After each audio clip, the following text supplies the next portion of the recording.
Namaste and greetings.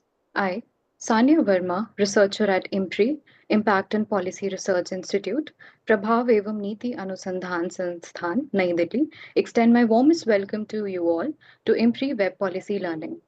Today, we are gathered here for the inaugural day of the EPAYF Environment Policy and Action Youth Fellowship, Cohort 2.0. IMPRI, with its steadfast dedication to environmental advocacy and youth empowerment, proudly announces the launch of the second cohort of Environment Policy and Action Youth Fellowship. This pioneering 3-month online summer school is designed to immerse the next generation of leaders in the intricate world of environmental policy and sustainable development. Inspired by the Stockholm Declaration, our fellowship is committed to reigniting your dedication to environmental stewardship and sustainable living. Through our comprehensive curriculum, you'll develop critical thinking, analytical skills, and a global perspective, all while bridging theoretical knowledge with real time applications. This program aims to empower you to critically engage with legislative frameworks, understand private sector dynamics, and foster community partnership from participatory governance and climate action to sustainable development and social inclusion. This program equips you to be an influential leader in the quest for a sustainable and just world. We welcome, we welcome you to join us for an immersive journey into impactful environmental policy, and action. The chair for the program is Ms. Bhargavi S Rao ji, independent researcher and educator, activist Bangalore, visiting researcher fellow, honorary IMPRI. Our expert panel for the following includes Mr. Ashish Kothari, Mr. Soumya Datta, Advocate Lara Jesani, Mr. Sheshadri KS, Mr. Arjuna Seneviratne, Mr. Ranjan Pandya, Professor Shyamala Mani, Mr. P. Srinivas Vasu, Mr. Manideep Gudela, Mr. Tikendra Singh Panwar, Professor Vibhuti Patel, Mr. Bhumika Saraswati, Mr. S. V. Krishna Chaitanya, Dr. Ravi Chelam, Ms. Karishma Rao, and Mr. V. S. Prasad. The convener for the course are Dr. Mansi Bal Bhargava, Ms. Suhasini Iyer, Professor Utpal Kumar De, Dr. Simi Mehta, Dr. Arjun Kumar. Proceeding further, we welcome everyone to this transformative journey and appreciate your dedication in investing your time, energy, and commitment to gaining a profound understanding of the crucial role and intricate details of environmental policy and action. Course outline and reading resources will be shared in your email for your kind perusal. Before we start today's session, I'd like to state the housekeeping announcements. First, please join the meeting on time. There will be a Q&A session after each presentation. Share your questions on the Q&A box. The questions must not be posted as an anonymous attendee. Ensure that your questions are precise and refrain from making general comments in the questions to save time.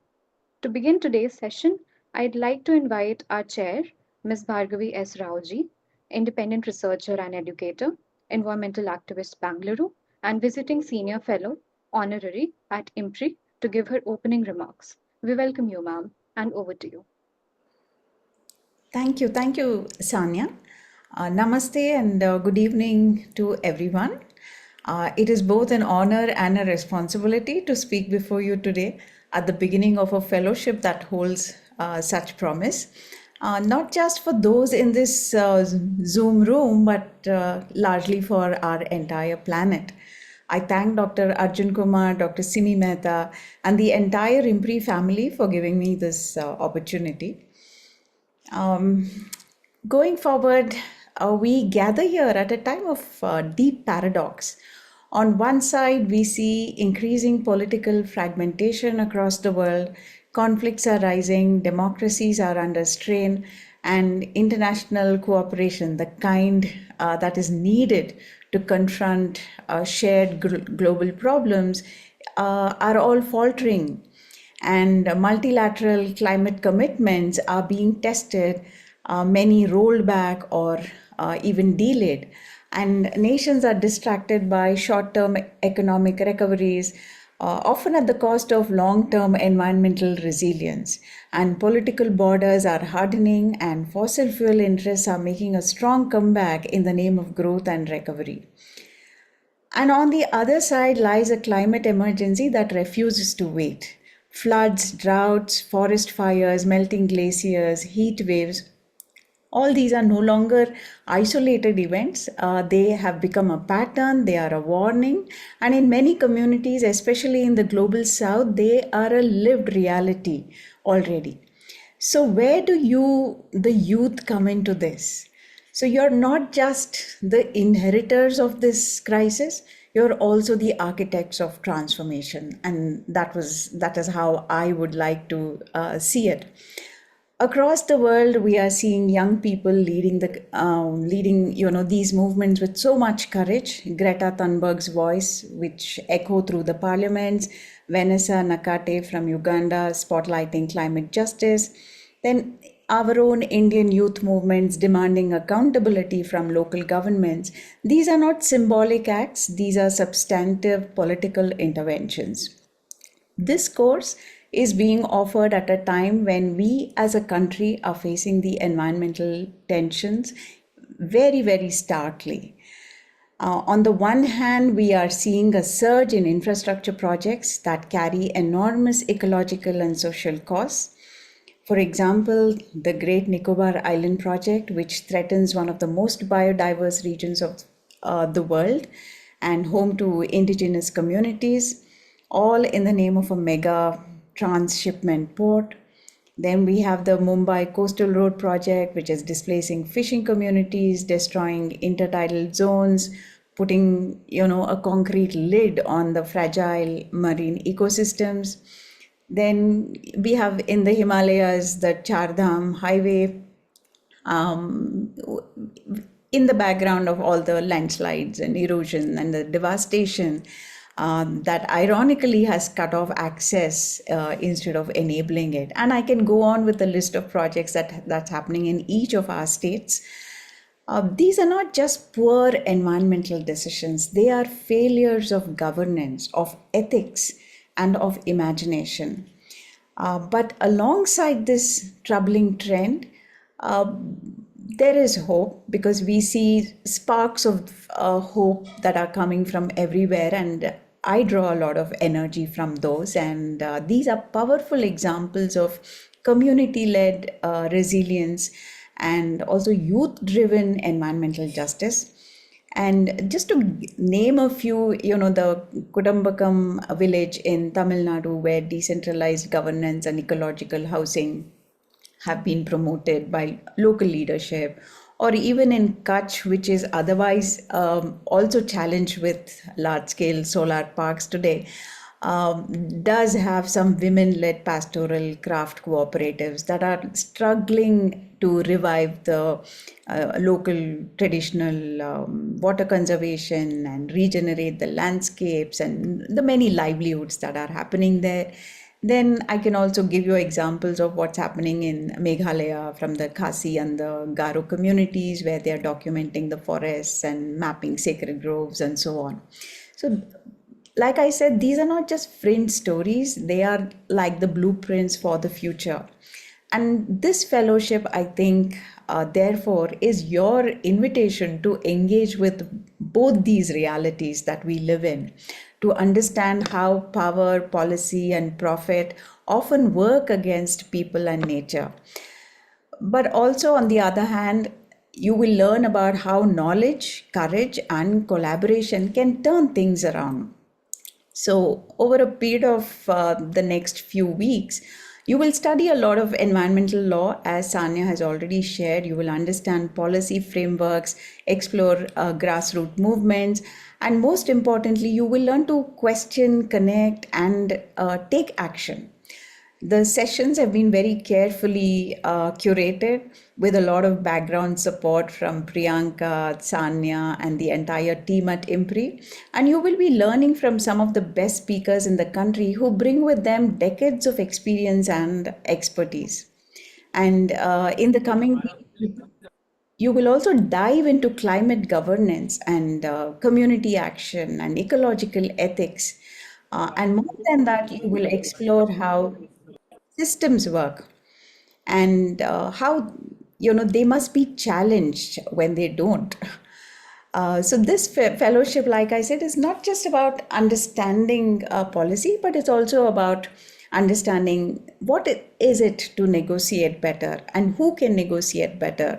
Does everybody have the power to negotiate, and what are these spaces of contestations, and how can we all collectively shape it better? You will also learn how to question some of these dominant narratives.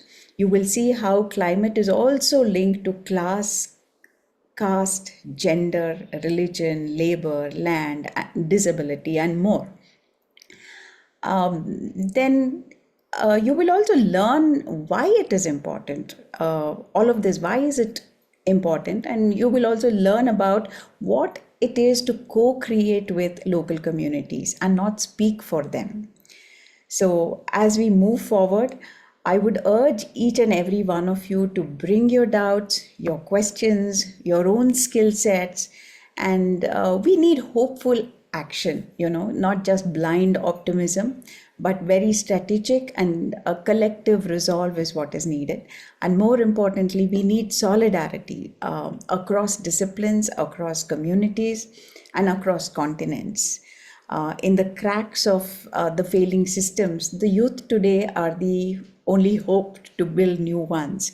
So I invite each of you not just to attend this fellowship, but to transform through it and to become a part of a growing movement that dares to imagine a livable future. The road ahead is definitely not easy, but then real change never is, right? I would like to close with a quote from Jane Goodall, who was a primatologist and a conservationist. She says, "You cannot get through a single day without having an impact on the world around you. What you do makes a difference, and you have to decide what kind of difference you want to make." So, with that, welcome to this fellowship, welcome to the work. Thank you so much. Thank you. Over. Thank you, ma'am. Thank you so much for the insightful introduction. It's been a timely and valuable nudge forward. So before we move into our keynote address by Mr. Ashish Kothari, we'd love to hear from you. I invite our participants to briefly introduce themselves. Kindly accept the request to join as a panelist, which will enable you to switch your video and audio. And please feel free to share your name, designation, organization, location, and what motivated you to join this program. You can use a raise hand feature on Zoom and we'll call out your names one by one. Sameer Goyal. Yes. Yeah, am I audible? I'm not sure if I'm visible. Yes, you're audible. You're not visible because I think you've not accepted the promoter panelist, but yeah, if you just accept it, we'll be able to see you as well. Same for Prachi ji. If you accept the promoter panelist, we'll be able to see you as well as hear you. Yes, am I visible now? Yes. Hi everyone, I'm Sameer Goyal. I'm currently a student at Indore. I apologize for the background noise. I just got free from work, from an internship, and therefore I'm sitting in a cafe to attend the fellowship. Really excited for what's about to happen in the coming 2-3 months. My interest in sustainability mostly lies in how financial services and banks can help in sustainable causes and environmental policy. That's where my specialization is as well.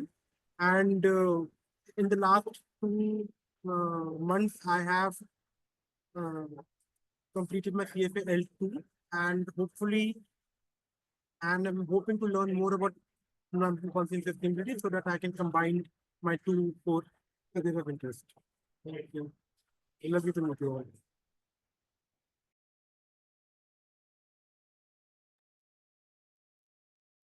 Thank you, Sameer. Who would like to go next?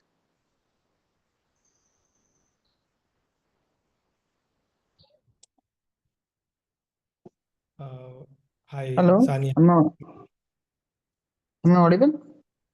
Yes, yes. We can go with Vaibhav ji, and then Kaushik ji will go with you Okay, next. okay, okay, okay.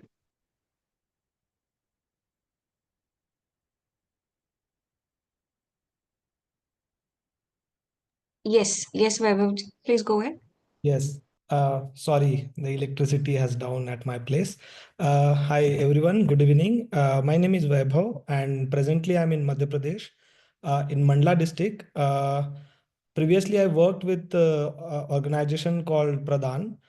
You must aware about it. And from last 8 years, I'm in a central India working with the indigenous community. My major interest area on the climate justice and the climate adaptation and indigenous communities, women's role in the decision making of climate adaptation. Recently, I finished my MSc from University of Leeds as a Commonwealth scholar, and my motivation to join this course to build a discourse in India, whatever I experience in the UK around the climate adaptation, around the climate justice, and worked with the international agency UNFCCC, IPCC. So build this discourse at the grassroots level with support of the organization like IMPRI, with all this cohort to actually discuss the ideas how to implement this kind of adaptation plan. And I'm looking forward to more discuss with you on various topics on gender, on caste, and indigenous communities and all. Thank you very much for this opportunity. Thank you, Vaibhav ji. Kaushik ji, would you like to go next? And then we'll go with Prachi ji, and next would be Parul ji. Kaushik ji, please go ahead.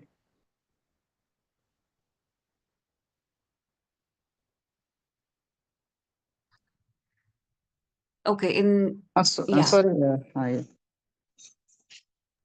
please go ahead. yes, sir. This is Kaushik Day here. So presently, I'm working as a DGM at Grid India. So my academic background, I did my doctorate from IIT Delhi last year, mostly in the industrial growth of the country, how renewable energy can promote the industrial growth of the country. And my area of interest include recently I've been working on a journal paper titled "How the Just Transition Goal of Mines is Affecting the Overall Community at Large in terms of the socio-economic factors." So I'm working on that along with senior economists.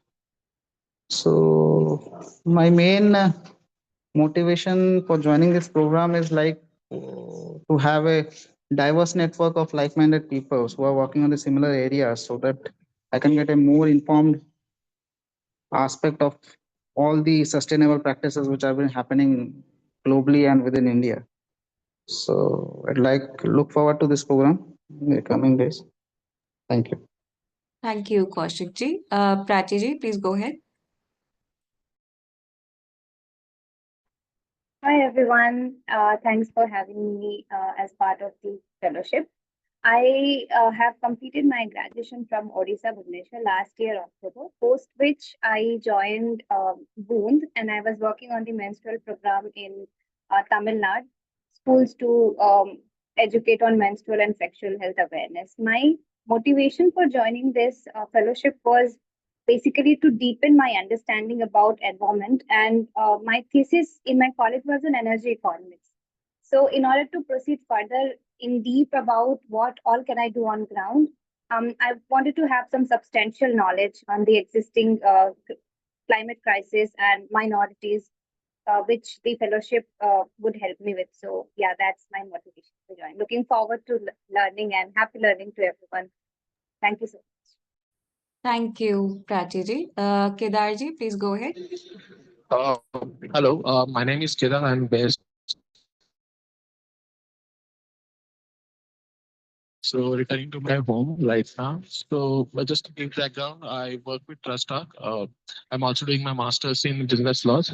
So my role is basically around AI and data protection technologies. So I'm furthest away from anything to do with environmental policy, but there is a relevance here because in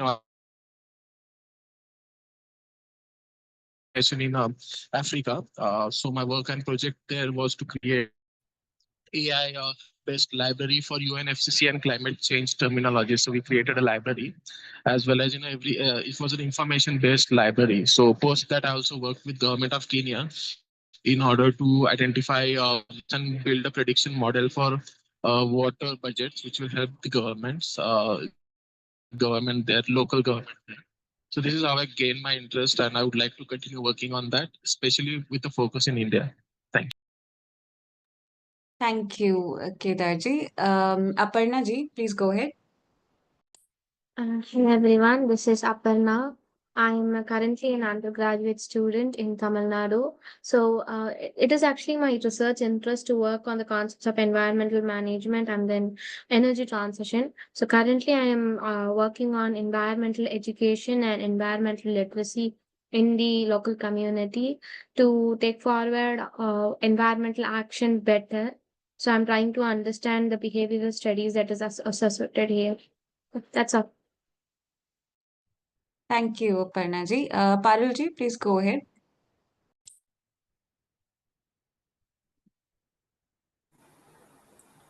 Hi, my name is Parul. I'm an architect by profession and I've done my master's in energy efficiency and sustainable architecture. So currently I'm working in an EPC corporate based out of Mumbai. So I want to know what all is going on in the field right now. So I could just reconnect. I had been disconnected from it for a while. So I want to see what all is going there. And I'm also into research parallelly to my work. So through this, I'm planning to gain more experience, knowledge from everyone here. Thank you. Thank you, Parul ji. Karthik ji, would you like to go ahead? Yes. Hello everyone. So I'm Karthik and currently I'm pursuing my bachelor's in environmental studies and I'm from Gujarat. What inspired me to join this fellowship is because I naturally want to learn more about the environment, but my focus is more on carbon markets and how carbon credits can work in the favor of every country. And currently my research project is also regarding the same topic where I'm calculating the carbon footprint of an entire university and how much it would cost to offset it. And I already got an admission for the master's, which is for a rural management program in IRMA, which is in Anand. So I just want to side by side learn more because managing localities and rural areas for sustainability is a big cost. So that's why I'm here. Thank you, Karthik ji. Shrish Pandey, please go ahead. Hello everyone. Am I audible? Yes. Yeah, like I think my camera is not working or it's not visible, I guess. Okay, no worries. So hello everyone. My name is Shrish. I'm a young animal rights and climate activist. I work in many international and national organizations working in the field of animal ethics and climate action. I'm also a part of Youth Climate Community India. The purpose of joining this fellowship is to know more about the environmental policies and how me being an animal rights activist can work in the field of sustainability food system and work in both carbon emission as well as methane emissions.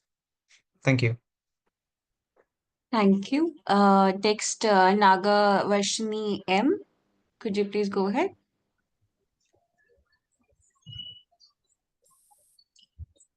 Hello, everyone.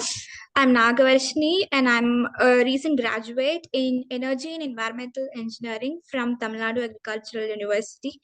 And after my graduation, I've been preparing for the GATE exam and I'm now enrolled in Master's Degree Program in Renewable Energy Engineering and Management at the Teddy School of Advanced Sciences.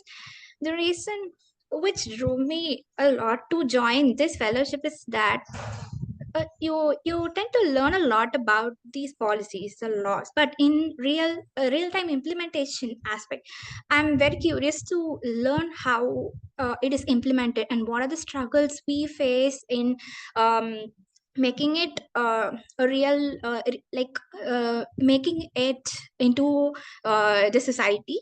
So for this, I just wanted to undergo this fellowship and learn more and involve in the climate action. And thank you so much that I'm being a part of it. Thank you. Thank you. Next, Aradhya Atlakaji, please go ahead. Hi, hello everyone. So I'm Aradhya and I'm currently a third year student of sociology. I'm particularly interested in understanding how like intersectionality and power dynamics influence climate actions. And I'm also curious to see how the theoretical basis of sociology can be understood in the context of environmental policy. Thank you. Next, Deepika Leleji, please go ahead. Hi everyone, I am Deepika Lele. I'm an architect and an urban planner. I'm based in Delhi and I'm working with the United Nations Industrial Development Organization.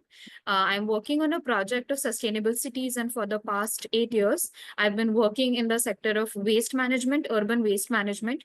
And the reason why I've joined the course is actually while I have a working knowledge after working with various levels of government and multilateral agencies, I have a working knowledge of the environmental policies and laws. I thought it is about time that I also got to know the actual got a formal understanding of the policies so that I'm able to better implement them. Yeah. And I'm very excited to meet everyone and learn more. Yeah, thank you.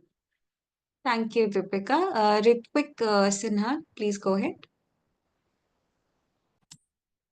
Hello, good evening, everyone. So I'm Ritvik Sinha. I'm a sanitation engineer. I work at Boda, a German not-for-profit.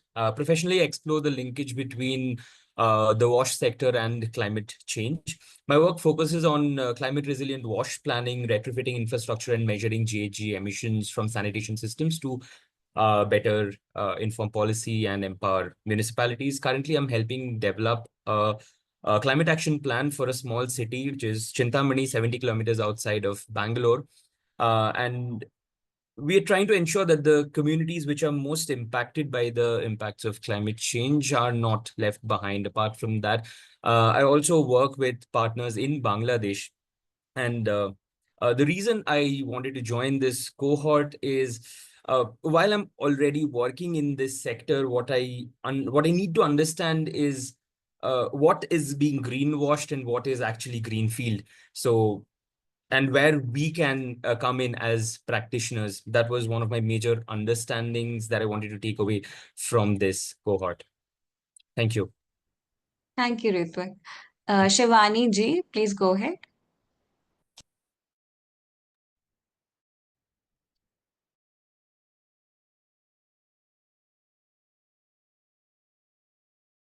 All right. Yeah, Shivani, please go ahead.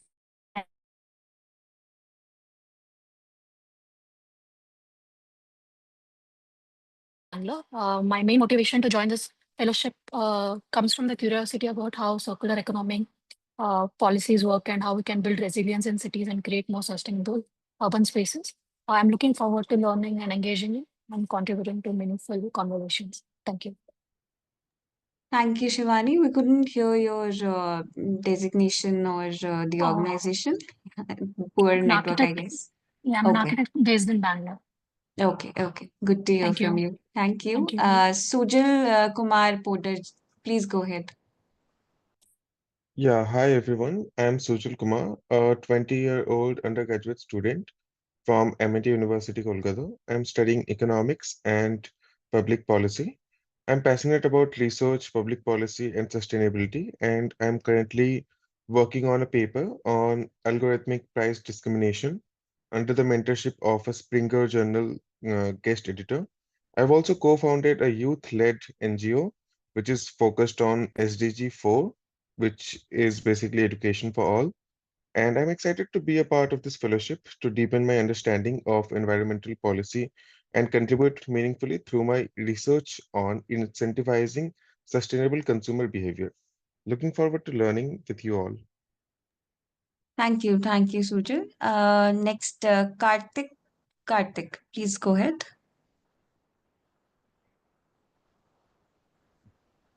Hi everyone, my camera is not working. Okay, so my name is Karthik and I'm from Himachal Pradesh, Shimla. And I've recently completed my master's in social work and currently pursuing a postgraduate diploma in tribal studies and serving as in state president of Tribal Association in Himachal Pradesh. I belong to an shepherd community from Himachal Pradesh known as Gaddi community, in the indigenous pastoral group known for its traditional herding practices. And my academic and grassroots work is deeply rooted in the environment and indigenous concerns. And my motivation to join the fellowship stems from a deep commitment to amplify indigenous voices in environment policy making, and want to learn a lot from people around here. And yeah, that's it. Thank you. All right. Thank you, Karthik. Saloni Sharma, please go ahead. Um, good evening, everyone. I hope I'm visible. Um, okay. No, you're not visible, but you're audible. Please go ahead. Thank you. So my name is Saloni Sharma. I am from Delhi. I've completed my master's in environmental sciences, and currently I'm pursuing my second master's in sustainability science, and I'm living in Coimbatore right now. And I'm writing a research paper on eco-spiritualism's significance in pro-environmental attitude amongst spiritual seekers. Also, I do on-ground activism and capacity building work for children or youth. Uh, we are also generating funds to plant trees in various projects of agroforestry. With this fellowship, my main aim is to understand the environmental policy better and equip myself so that my on-ground work can, become better and I become equipped to give a better impact. Thank you. Thank you. Thank you, Saloni.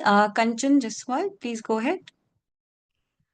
So very good evening, everyone. My name is Kanchan and I belong to Himachal Pradesh. But currently, I'm doing my PhD in Forest Resource Management from Kerala Agriculture University, Thrissur. So I'm very excited for this youth fellowship because I want to understand at the ground root level. I have a theoretical aspect and knowledge around it, but I want to take a deeper understanding about the policies and what actions are actually taken. And I'm very happy to connect with such network. So my research area was that I can use ecotourism as a tool for biodiversity conservation and how it can empower the community. Thank you. Thank you. Animesh Sinha, please go ahead.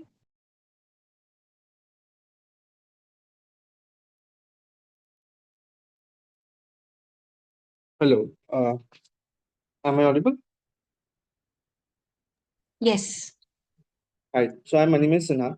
I'm an urban practitioner currently working with Janagra as a advocacy and reforms associate. So I have initially worked in climate finance, and right now I'm working in public finance management. So I have a deep interest in urban environment. So I found this fellowship that highly aligns with my uh, future goals and my aspirations to pursue my career in urban environment. That's why I chose to join this fellowship, and I'm happy to be here, and looking forward to collaborate with the cohort and learn a lot from everyone. Thanks. Thank you, Animesh. Sarika ji, please go ahead.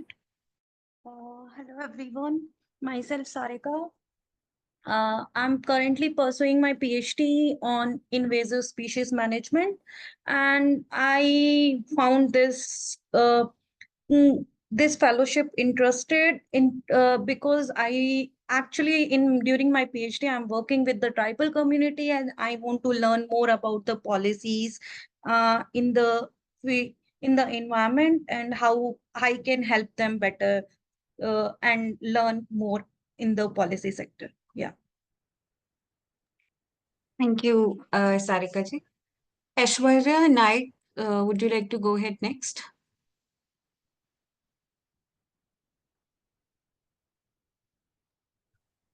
Am I audible now? Yes, yes. Okay. Hello, everyone. My name is Aishwarya Naik, a student from Pune. I completed my graduation in environmental engineering I learned about sustainable practices, pollution control, and resource management also. So I am motivated to join IMPRI to gain expert insights and explore innovative and policy-driven solutions. Um, with my background in environmental engineering, I'm eager to explore policy making and innovation and driven community approaches to create real world object. Yeah, that's it. Thank you. Thank you, Aishwarya. Anurag Yadav, would you like to go next?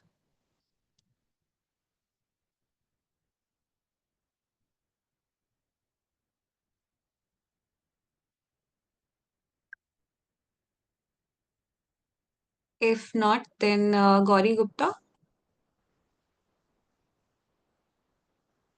Hi everyone. I am a first year undergraduate law student and I'm keen to study environment and sustainability. And I believe that hearing and having a lot of discussions with all of you would clear a lot of my questions and doubts. So excited to do that. Thank you. Thank you, Gauri. Kavita ji, can we go with you next? Yeah. Good evening, everyone. I'm Kavita from Gurugram, Haryana.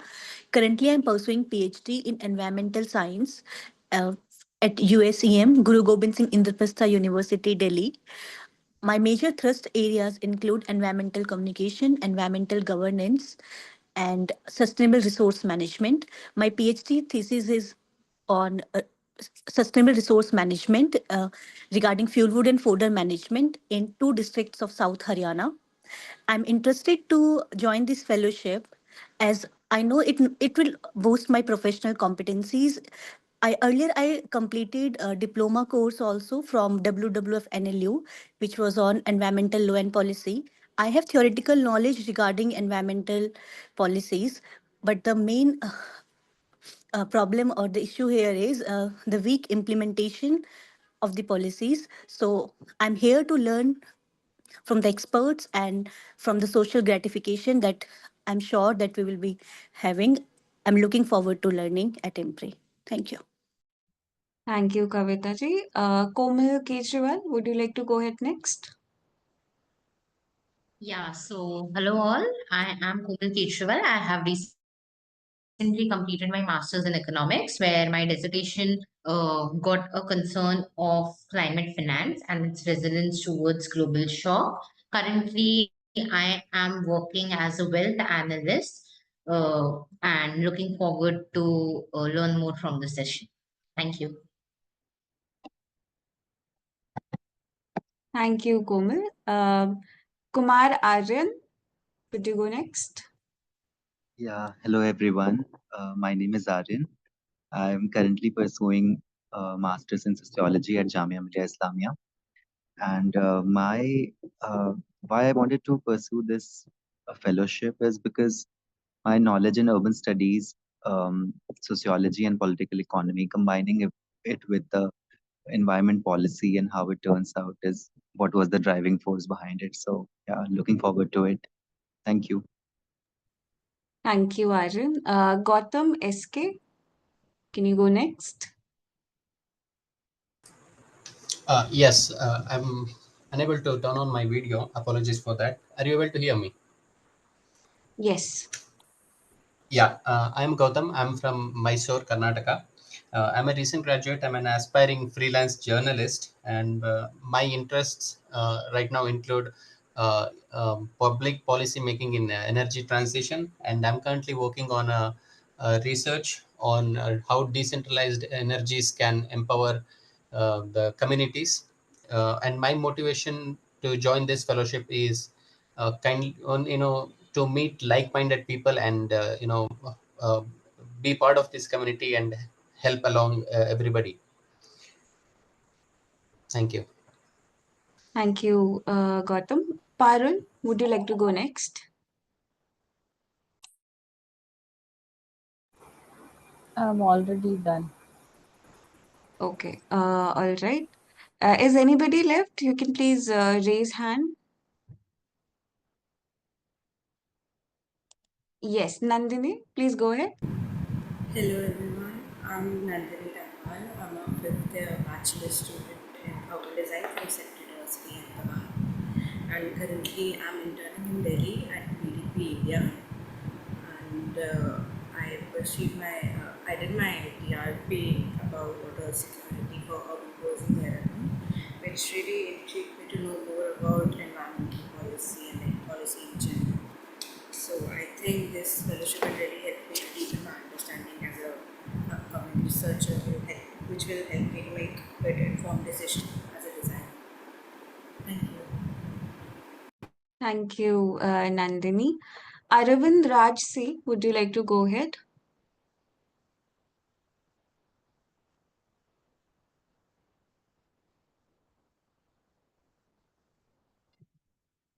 Aravind ji, would you like to go ahead?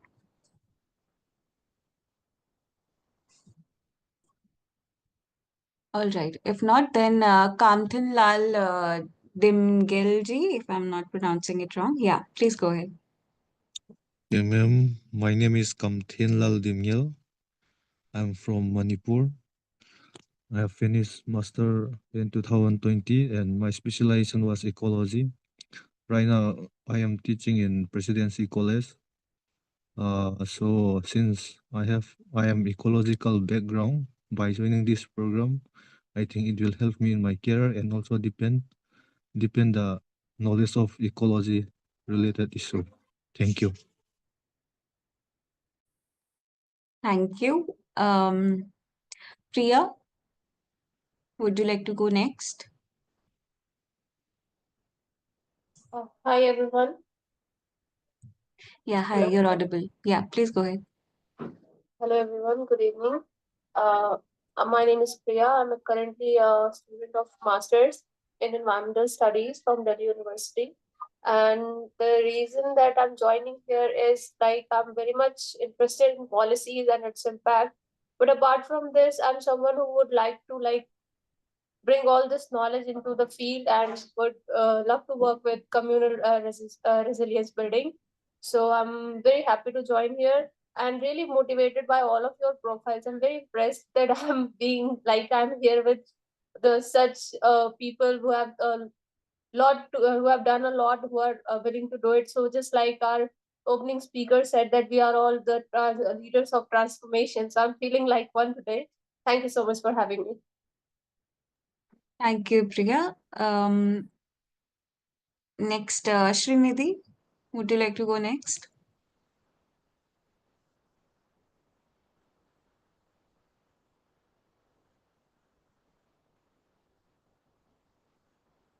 Okay, in that case, I'll give a couple of minutes. If somebody is left, please do raise your hand.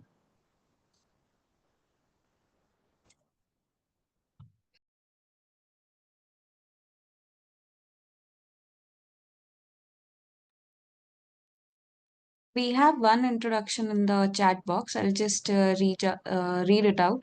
Tejal Karan, a master's student in geopolitics and international relations at Manipal. I've worked on climate policy, environmental security, and sustainable development through fellowships and research roles, including at Raisina School.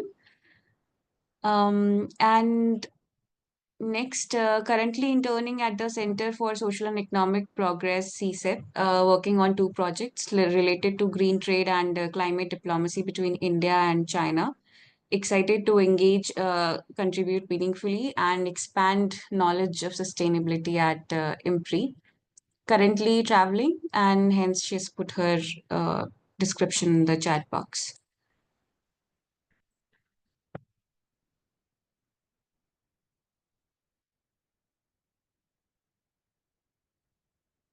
Would anybody else like to go ahead?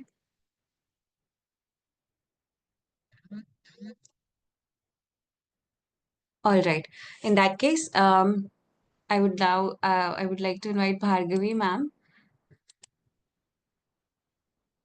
Since we've had the introduction of all the participants, if you'd like to say something while we wait for Ashish sir to join. Sure. Thank you, Priyanka. Thanks everyone for that detailed introduction. I think it was wonderful because, today in the context of connecting people in this virtual platform, you will hardly know who is who. It was great that we introduced ourselves, gave our background, and also shared why we joined this course. It is wonderful to meet all of you and also understand that you all come from such diverse backgrounds. Many of you are working, and it is such a interdisciplinary cohort. And also, I think there'll be a lot of vertical learning, because I just understand some of you are just in college doing or finished your undergrad courses, whereas we also have people who've completed their PhDs and working. So there's so much that we can learn from each other. And so thanks again. Thanks to IMPRI for having carefully gone through all the applications and, having selected all of you for this course. Congratulations for that. Yeah. Thank you, Priyanka.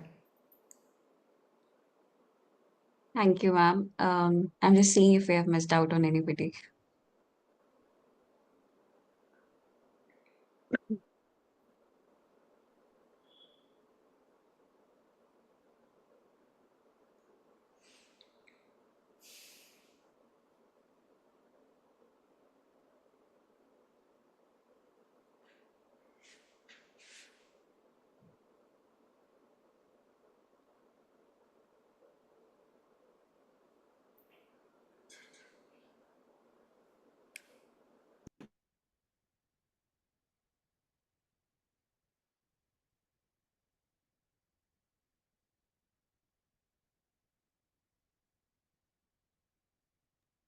Also, while we wait for the next speaker to join in, the participants are all requested that if you have any particular questions or if you have anything to share, we have Bhargavi ma'am here. We have also been joined by Dr. Ravi Chelam, and I think I also saw Shamla Mani madam in the panel. So if you have anybody wants to share anything, wants to take guidance on anything, they can.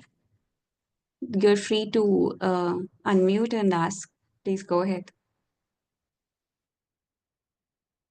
It was particularly interesting for me that many of them are now focusing on renewable energy.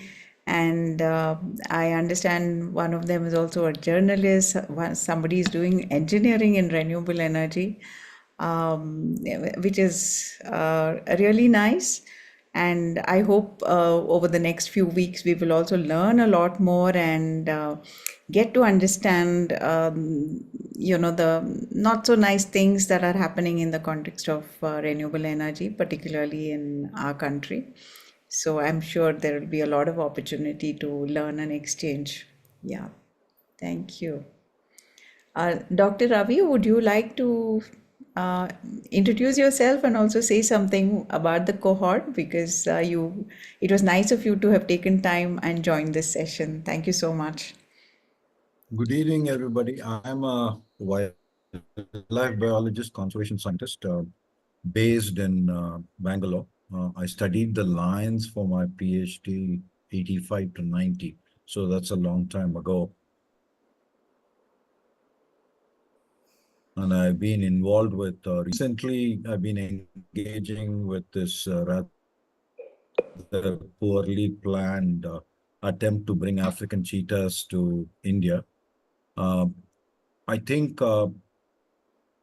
we often make the mistake of looking at environment conservation as somewhat independent of what and how we live our lives.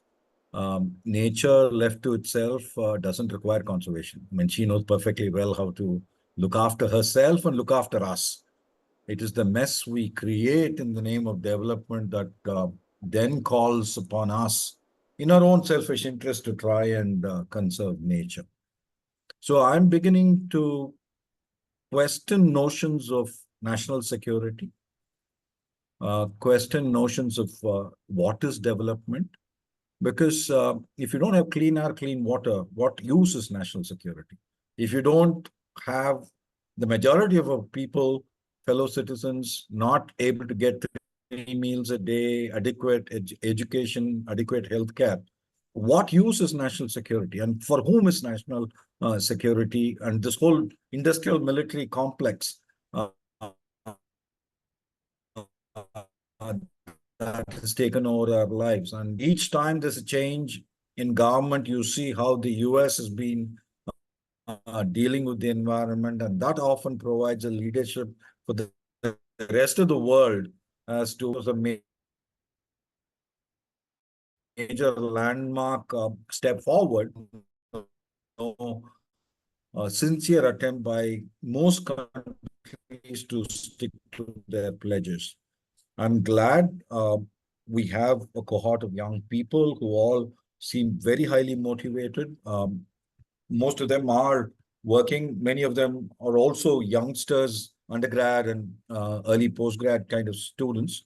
I have one session, I think, on the 5th of June, if I remember correctly. I'm not sure what I'm going to be talking to you then about, but I'll figure that out in the meantime in discussions with Bhargavi. But the reason I joined today is this is my first time with this course.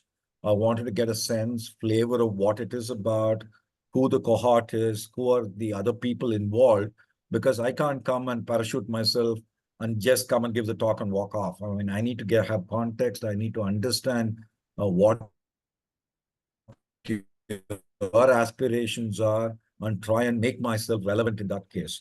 Since 5th of June is still more than a month away, I'm more than happy to seek input from all of you. As I said, I'm a conservation scientist, wildlife biologist, largely focused on large cats, but I've worked on a variety of habitats and species in the more than 40 years that I've been doing this kind of work.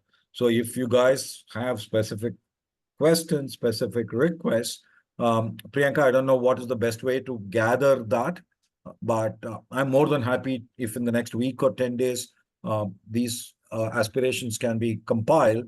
I can then structure my talk around that. Thank you very much. Thank you. Thank you so much. Yeah, so I think that's a great opportunity to, think, maybe also read up a little bit because Dr. Ravi Chalam has written regularly on this cheetah issue. And because I've been following those articles, I thought he would be the right person to speak to us in this course as well.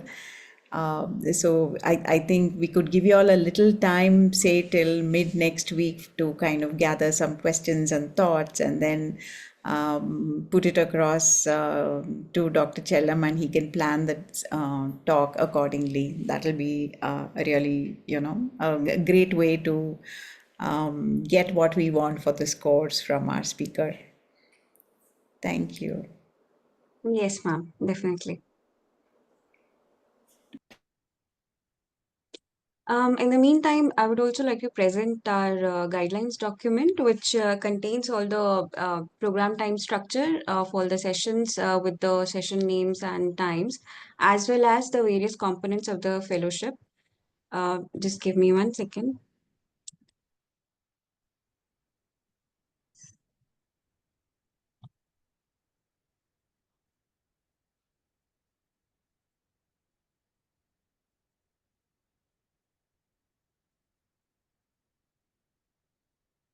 Yes. So we'll be sharing this guideline documents with all of you over email. You'll receive this with today's session recording. Initially, on the initial pages, it contains the description of the fellowship, what it is about, and these are our previous event outcome reports, which is a detailed summarization or a detailed collection of all the sessions that took place in our previous cohort. Then next is this anthology of essays, which is a compilation of the book chapters or the research essays that were submitted by the fellows of the previous cohort. Yes, these are some basic information. Then we have a creative project component in our fellowship.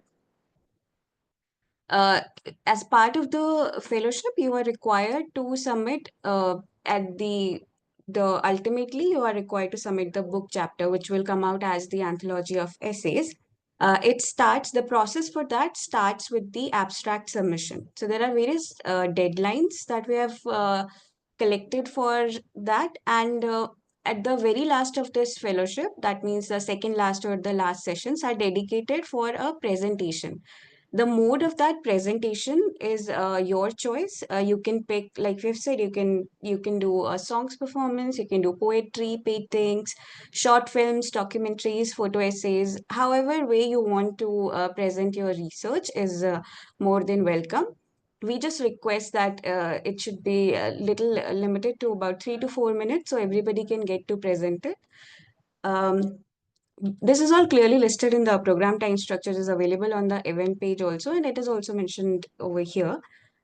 Next, we'll go through, there are some brief guidelines on what the abstract length should be. It is about 250 to 300 words. This is just your concept note. So initially, I think by the end of next session, we'll ask you to submit a short abstract and your title that you've chosen to work on during this fellowship.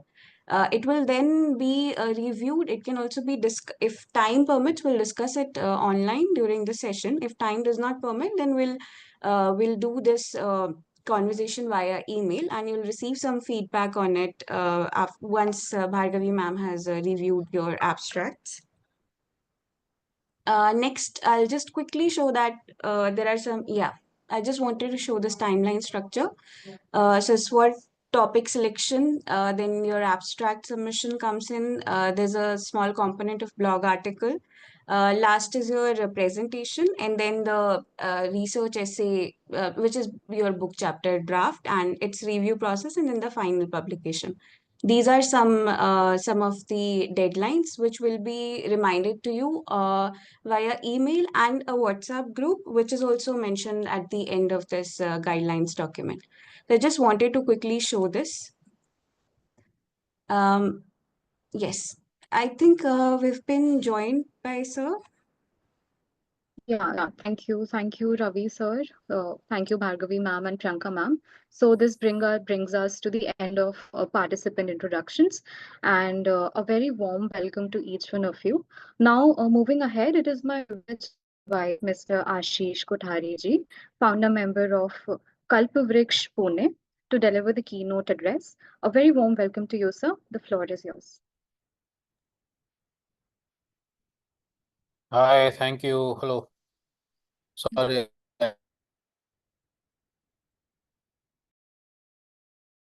I was early.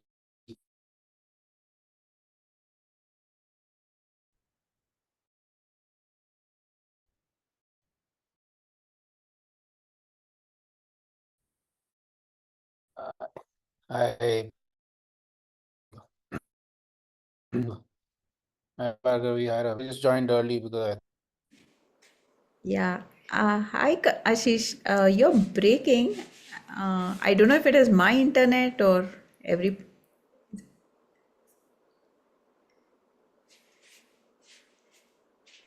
Unable to hear Ashish. Hold on, I'm just rechecking. Okay. Yeah, you can hear you now. It's much better.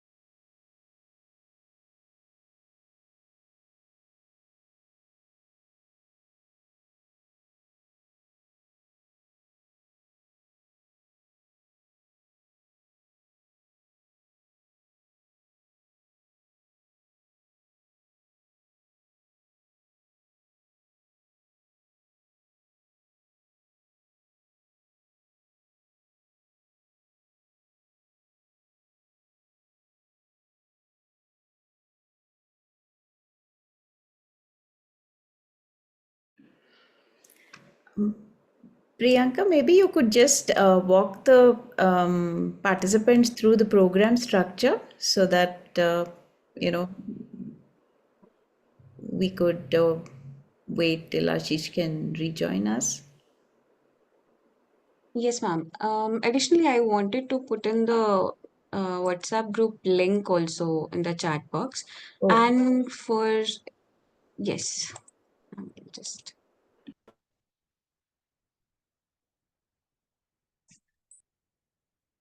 Yes, so I've put in the link to join the WhatsApp group. You can join in. We'll be add if anybody is left out, we'll add also. But in the meanwhile, you can start joining on your own. We'll be sharing some all of the program related details there as well in a timely fashion.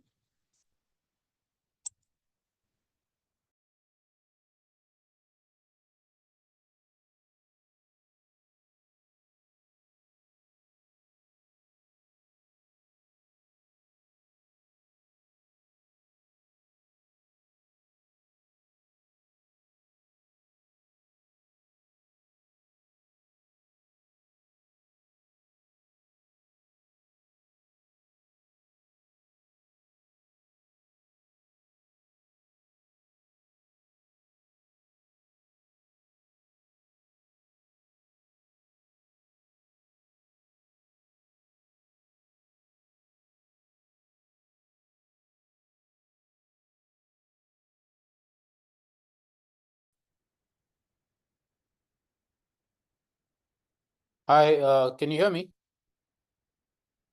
Yes, sir. Yes. Yeah. Hi, so sorry, I'm actually traveling in Himachal and I don't have great connection here. I think I can share myself. It might be easier, so let me just try that.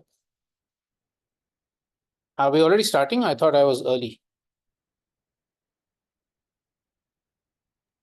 No, I think they're waiting for you to start, Ashish. Okay. Hi, Ravi. Can you see the slides? Yeah, we can. Yes, sir. Yeah. Full screen? Yeah, yeah. Okay. Yes, Okay. Hello, but not in everybody. presentation mode. Not yet. No? Yeah. It's not full screen? It is full screen. So what do you mean not in presentation? Okay. Are the slides moving? Yeah, yeah, they are. Moving, yes. Okay. All right. Yeah. Well, thanks, IMPRI, for this opportunity. I'm sorry, it's slightly disruptive because I'm traveling up in Himachal Pradesh. So I'll speak for about half an hour and then we can open it up for discussion. I think we have till 8 o'clock. Is that right? Yes, sir. Okay. All right. Thanks a lot. Just tell me if there's some disruption in the middle. My connection here is not great. Okay, just a very quick introduction to my own journey, which will set a little bit of context to what I'm going to say today. Especially, I'm assuming that most of the participants here are in their youth.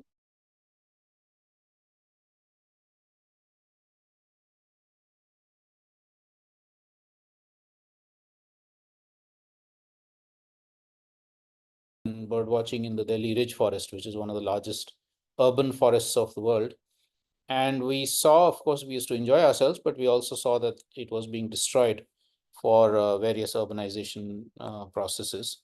And so we decided that apart from enjoying ourselves in it, we should also try and do something to protect the forest because it was very important for the city of Delhi and, of course, also the wildlife inside it. So we had a series of demonstrations. Then when we were in school, despite, of course, teachers telling us that you shouldn't be out in the streets, but we felt we had that responsibility. And fortunately, after about a year of campaigning, the Ridge Forest was declared protected. Then around that same time, we formed the organization Kalpavriksh, which is still active. And we then started visiting a lot of what we'd heard of environmental or livelihoods movements in various parts of India. One of the first ones we went to was the famous Chipko movement up in Tehri Garhwal, and we walked through a lot of the villages and learned a lot of new things. For instance, the fact that environment is not just an issue of protecting forests and trees and so on, but is also a gender issue. Because in these villages, the men were the ones who were selling the forest out for timber. The women were the ones who were protecting the forest because for them, it was a source of livelihood and survival. and also cultural importance. They considered the trees their brothers. Then 1983, we are still in college. We did a long walk, 50 days walk along the Narmada River in central India, because we had heard that there was a series of dams coming up, proposed at that point in time. And we wanted to see for ourselves what could be the possible impacts of these development projects, right? Then in 84, as a result of that walk and a lot of other sort of on-field observations that we did, we brought out a report which was called Narmada Valley Development Project. Is it development or destruction? And so if you look at these first few years of the engagement that we had as students, as young people moving around in India and looking at and getting involved with movements, trying to understand what's happening on the ground, for us, that was a very steep learning curve, beginning to understand that environment is not just ecology and wildlife. It's, of course, that's very crucial, but it's also a social, economic, political, cultural issue. And one has to look at things much more holistically.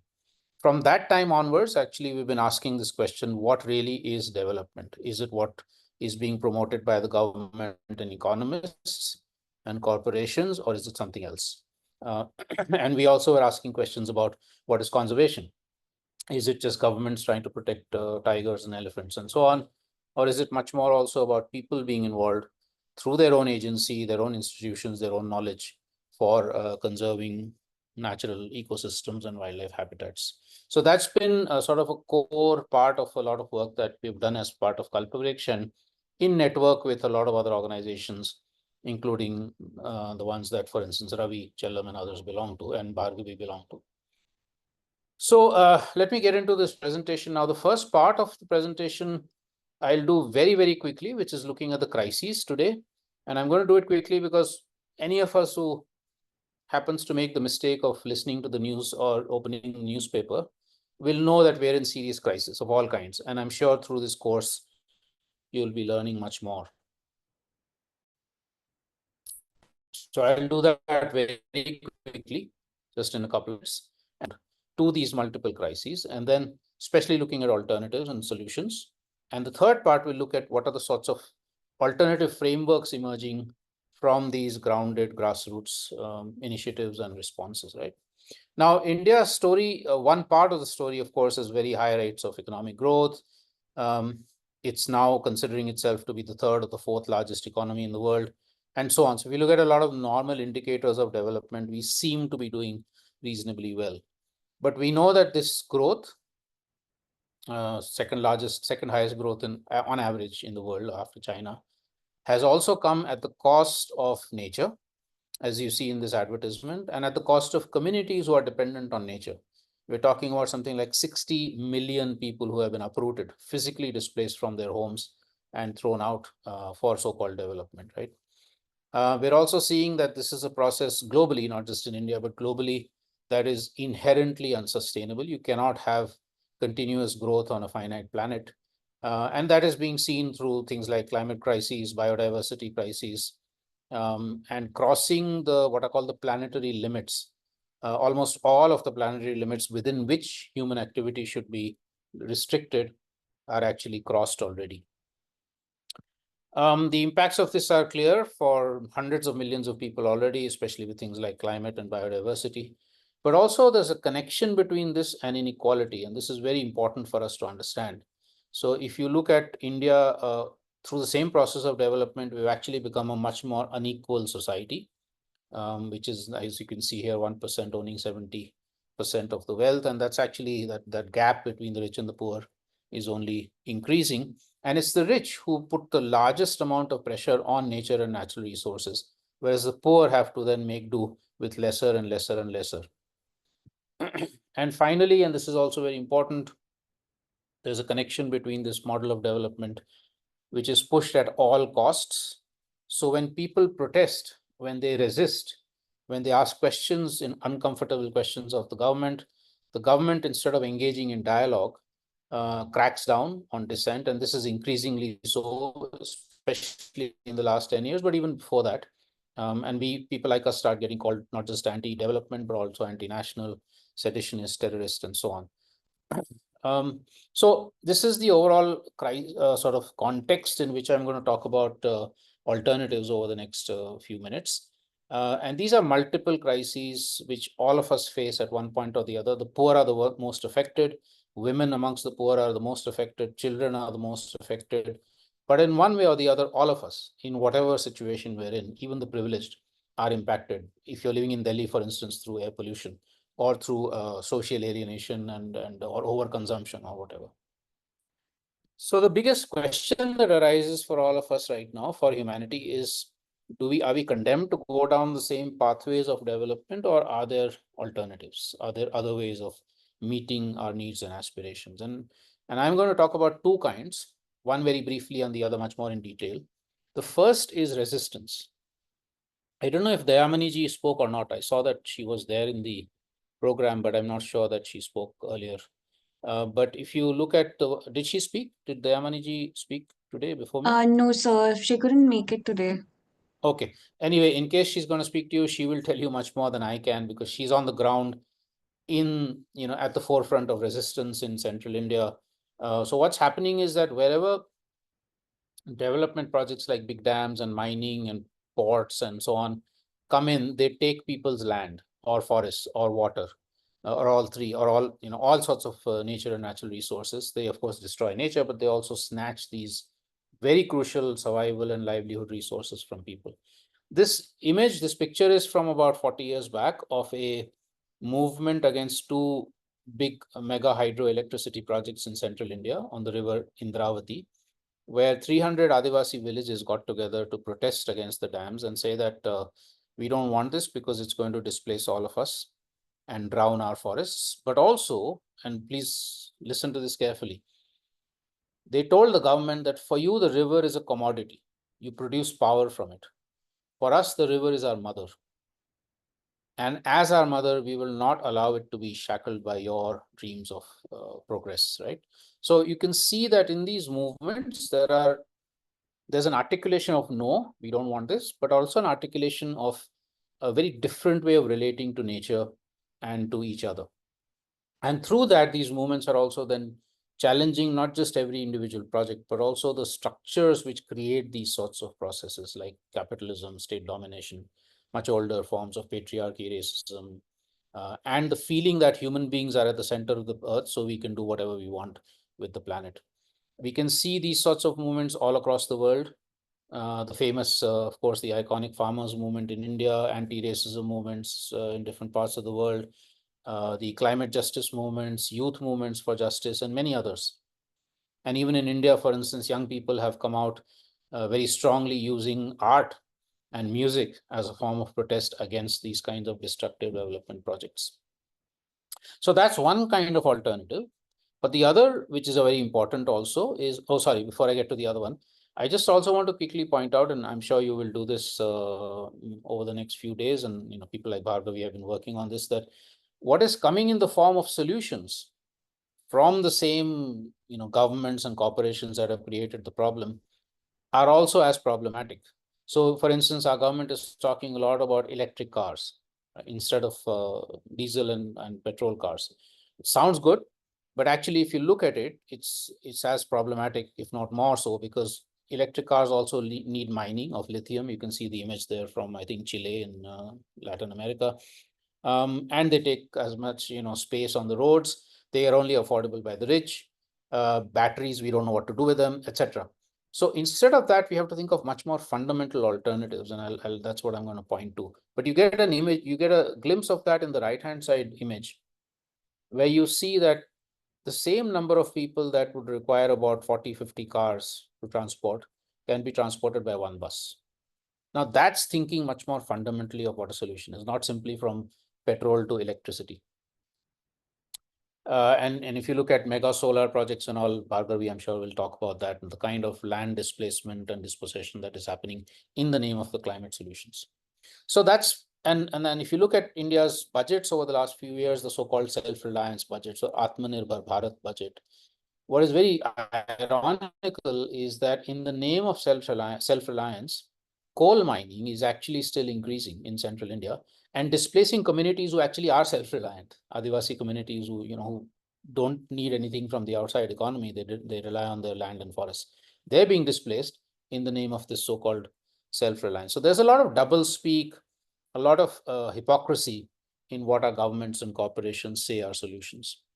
Okay, so then let's look at the second part of the alternatives, which is constructive solutions to meet people's needs and aspirations. We can't keep only say no to so-called development projects. We also have to say, okay, how do people get their food, water, energy?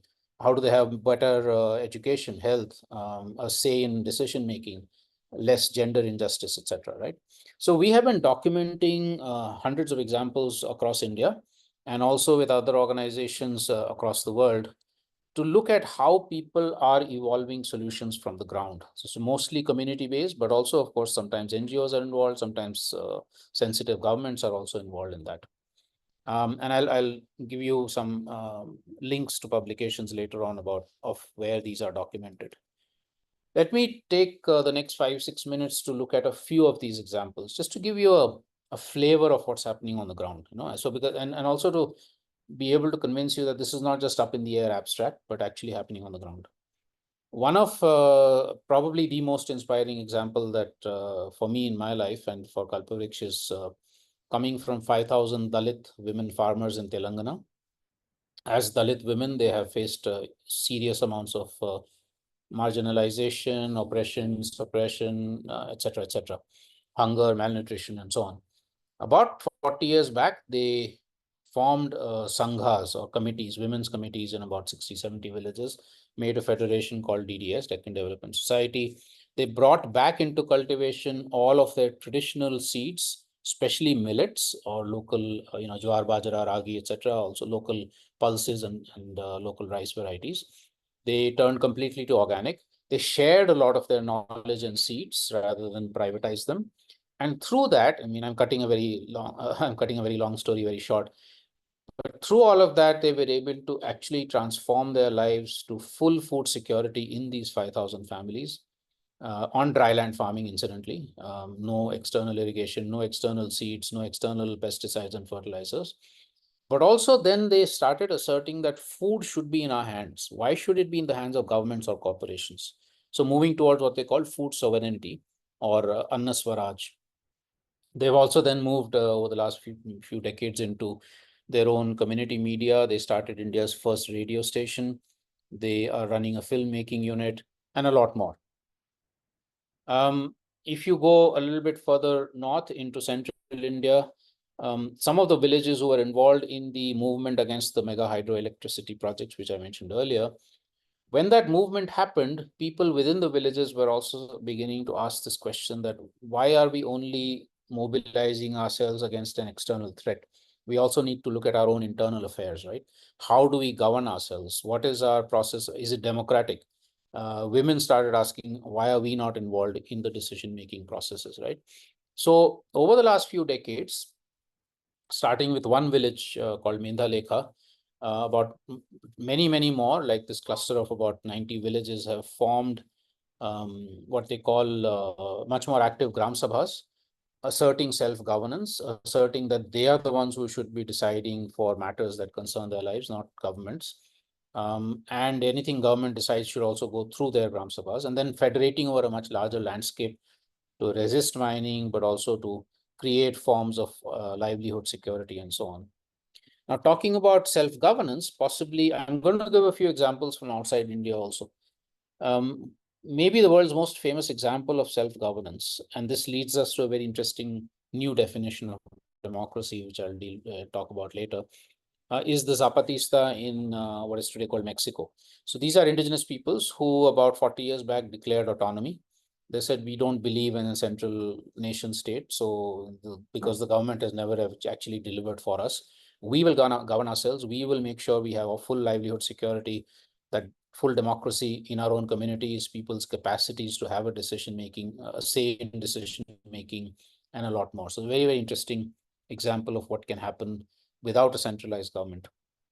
Something very similar in the Kurdish movement. This is in Central Western Asia, in the middle of Turkey, Iran, Syria, and Iraq.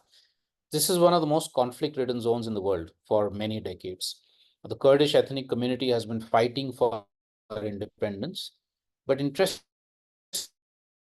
enough, they're not saying that we want they're saying we want independence, but not a country, not a nation state. We don't want any central government. We will govern ourselves in every community, every commune, every municipality, and then we'll federate over a larger landscape to create governance over a much larger scale.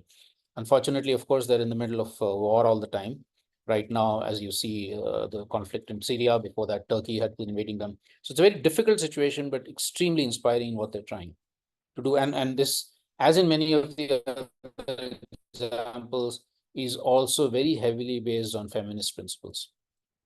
Back here in India, if one looks at examples of what I would call hybrid livelihoods, now we know that agriculture alone will not be able to meet the livelihoods aspirations of young populations across India. Agriculture, crafts, and traditional occupations. So you need something which sustains that, but also creates new forms of occupation. So these are, for instance, examples in many parts of Western Himalaya. I just visited some in Spiti, for instance, where young people or women are creating homestays or community camps in which tourists will come, but the tourists will not come as typical tourist which just comes, exploits, and goes away, but actually comes and understands local culture, local nature. They have guides of their own. It's local food that is cooked. People stay in people's houses or close to them. And through all of that, of course, they're building relations, but also earning a dignified livelihood. Over into Europe, some very, very interesting examples of people who are trying to build a non-capitalist way of living in the midst of a very capitalist society. Now, as you, I'm sure, know, across Europe and the US, and now increasingly in India, especially in cities, people live very individualized lives, very privatized, individualized lives, right? And that creates a whole sort of, all sorts of social issues and so on. So here, there's a few examples of where people are trying to get out of that logic of capitalist living. On the bottom right-hand side is an example of a factory run by workers democratically. So all the workers together decide about what should be done in the factory. And quite revolutionary is that every worker gets paid the same wage per hour of work, regardless of what work he or she is doing, right?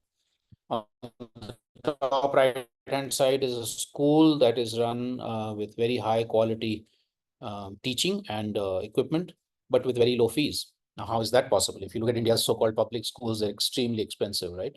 And unfortunately, the government schools don't really have that kind of input that could give high quality teaching. So here, this is only possible because the entire community has something called time banking, which means the community within which the school is located provides free service, a little bit of free services for administration or teaching.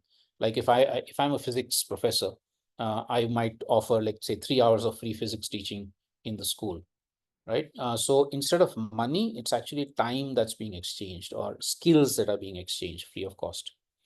The bottom right-hand side is in Luxembourg, one of the richest countries in the world. And here, 5 communities have tried to create, they have created their own currency, so that at least a lot of the local exchanges can happen with that currency independent of the euro. And this, they say, is important because otherwise their lives are controlled by national bank, or European banks, or by governments. So it means that suppose I'm a consumer, I go to a baker and I buy bread using the beki, which is the local currency. The baker can go to the farmer and buy wheat. The farmer can go and get services from a doctor. The doctor can send her child to the school and use beki. So a lot of the exchanges happen locally, which creates some amount of freedom. And finally, on the top left-hand side is a commune in Germany, one of 200 communes, where people have got sick and tired of living individualized lives, with every family having a car and every family having a washing machine and so on. They think, why can't we share these resources? Why can't we live more responsibly towards the earth? We know that we're already consuming too much, right? So this is an example, one of the examples where about 50, 60 people live together. They share all the resources. They also share things like child care, right? So if parents have to go to work, instead of having to pay somebody to look after the children, another one of the neighbors will look after the children, or old people, right? So it's trying to bring back in a new context some level of caring and sharing in our relationships, including in our economic relationships. Back here in India, an urban example, this is a 10-year process that's been going on in Bhuj, in Kutch, one of the lowest rainfall areas in India, where 5 NGOs have got together to help local neighborhoods, especially the poorer neighborhoods, to get much more decent housing, their own construction, to plan the slum settlement in a way that is much more dignified, water self-security, waste management, and a lot more. The crucial thing here is not so much the technical solutions, but the fact that the people have been mobilized to care for themselves, to take decisions on their own, to assert that in the town, in my neighborhood, I will be the decision maker, not a municipal corporator or a politician, right? There's a lot more urban actions, including from middle-class peoples, zero waste, and a lot more. I'm not getting into these sorts of details now. The revival of wetlands, for instance, in Bangalore, Ravi, I'm sure, on Bhargavi, we can talk more about this. This is Kaikondrahalli, which was saved from the land mafia and recreated into a very nice urban lake. In the COVID pandemic, we found that while societies, communities were collapsing all across India and globally, there were some communities that were doing extremely well. They were not just surviving, they were thriving through the pandemic. They had very little health issues, they had very little economic issues, livelihoods issues. Why? Because either their community systems were intact and a lot of their core production and consumption was happening in a more localized area, not long distance, if that was already the case, or they were able to revive that very quickly or create those systems very quickly, so that the long distance, kind of dependence that you had for basic needs, these communities didn't have that so much, or they had built up reserves by which they could actually sustain themselves. Now, if you see what Trump is doing right now, the world should begin to realize that the process of economic globalization, which has happened over the last 30, 40 years, is unsustainable. And in his own crazy ways, I think Trump is giving that process of globalization a big shock. He doesn't want to. He's doing it for his own purposes and for the billionaires of the world. But if we do realize that something that an American president does, why should it have an impact on our economy? Why can't we be much more self-reliant? And that actually is sort of a core of the sorts of transformations that we need. Finally, a couple of other sets of examples. We know that in India's schools, most of India's schools, learning is extremely repetitive, homogeneous, non-creative, not fun, etc. Right? And people are kind of basically taught, children are basically taught to think for themselves and do everything for themselves, come first. It doesn't matter if all my classmates fail, I should come first. Instead of that, if learning is really about us having fun and being creative and growing up as responsible human beings, what kind of education do we need? So these are some examples from different parts of the world. Again, I don't have the time to go into these in detail, but there's many in India now where alternative learning spaces have been created, where there's a mix of not just stuffing, not just what should go into our heads, but also how do we use our hands, how do we use our heart, how do we become much more holistic human beings, no? And one of my favorite pastimes is to look at original meanings of words. So when I've been doing this kind of work, one of the things I came across was that the word school comes from the Greek word schole, which meant leisure or learning with leisure, which is the opposite of most schools in India. And finally, I think a set of examples on communication, art, and technology, because we also know that in our context today, all of these are controlled, especially communications and technology and media are controlled by the biggest corporations of the world. You see what Elon Musk is doing right now, right? Not just to the communication, but to the world as a whole. How do we get out of that? How do we actually continue to put pressure on mainstream media, on technology institutions, etc., to be much more ecologically sensitive, to be much more oriented towards meeting people's needs, not the needs of big corporations and profit making, but also create our own people's technology, people's communications, bring back arts into a democratic public domain, So again, these are some examples from India of communications, for instance, or of technology, which is like instead of copyright, copyleft, open source instead of proprietary like Microsoft and Apple. And a lot of sort of people's own voices coming out through different media. Okay, let me take the last 5-6 minutes now to look at, from all these different examples that we have, what can be a framework or frameworks of transformation which can be a challenge to the current model of development and governance. Huh? So in over the last 10-15 years, in discussion with a lot of these grounded level initiatives in India, but also in other parts of the world, we have come across, we have sort of framed this, created this framework which we call the flower of transformation. What we're saying is we're looking at change happening in 5 spheres of life: the political, the economic, the social, the cultural, and the ecological. Okay. And at the core of this flower of transformation is a set of ethics and principles, which I'll come to in a few minutes.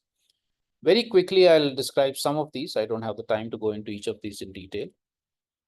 But if you look at, for instance, politics, now we tend to think of democracy as being going to the elections once in 5 years and then hoping that the political party we choose will do the right thing for us, right? And if it doesn't, choose another party next after 5 years. But actually what the Kurdish movement, the Zapatista, the Adivasis in central India, and many others are saying is, no, that's not democracy. Democracy is actually us taking decisions where we are about the things that affect our lives. In the one village whose name I gave you, Medha Lekha in central India, 40 years back, a person up and said, we'll choose the government in New Delhi and Mumbai, but in our village, we are the government. Nobody takes decisions except through us and with us, right? So that is the assertion. That's real democracy, actually. If you look again at the original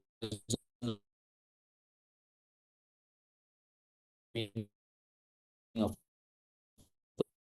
the word democracy, Greek comes people, not power.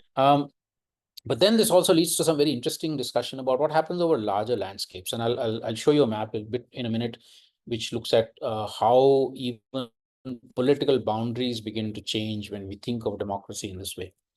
Along with political radical democracy or local democracy, we also have to then democratize the economy. So there's no point having local power if the land belongs to somebody else, or if my machinery belongs to somebody else, if the seeds belong to somebody else, right? So what the Deccan Development Society women are saying is that if seeds are the most important, seeds and water and land are the most important thing for us as farmers, we should be in control of them. And we hold this as commons, not as private property, right?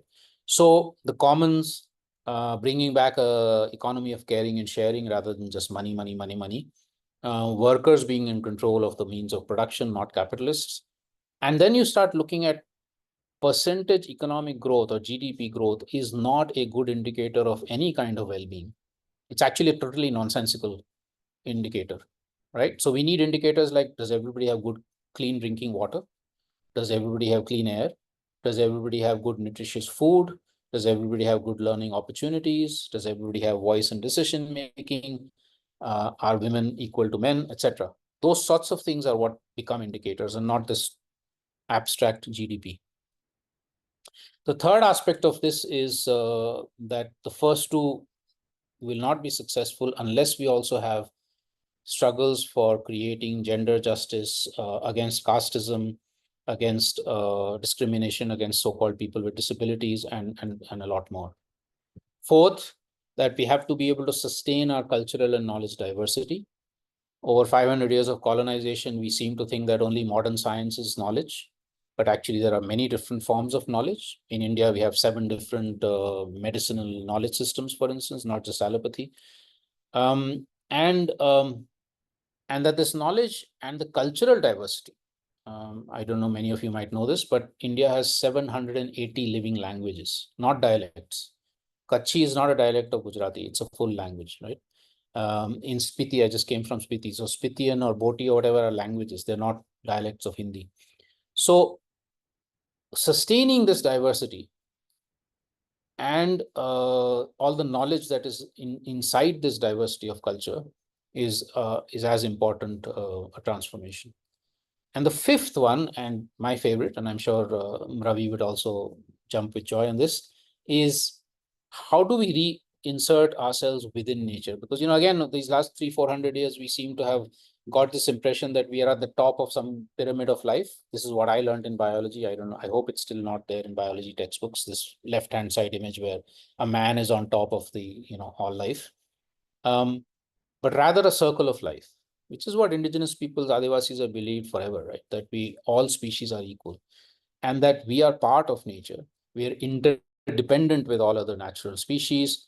And that just like we think we have soul and spirit, perhaps also other animals and plants have soul and spirit. So we need to treat them with the same respect we want to be treated with.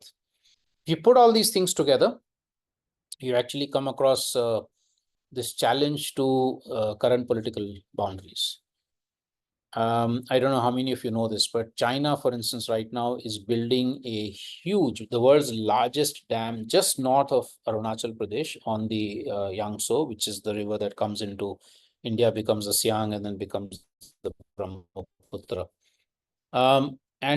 If they do that, we're really badly hit. But it's not just China. India has done that to Bangladesh with the Farakka barrage. India is right now doing that to Pakistan with the proposed dams on the Indus. So wherever rivers or other natural ecosystems are cut because of nation-state boundaries, so-called national boundaries, right? It enables a country to do whatever it wants with that resource and doesn't matter what happens downstream. It's not just between countries, it's also political boundaries in India. You know that the longest standing dispute over a river in India is between Tamil Nadu and Karnataka, right? The Kaveri dispute.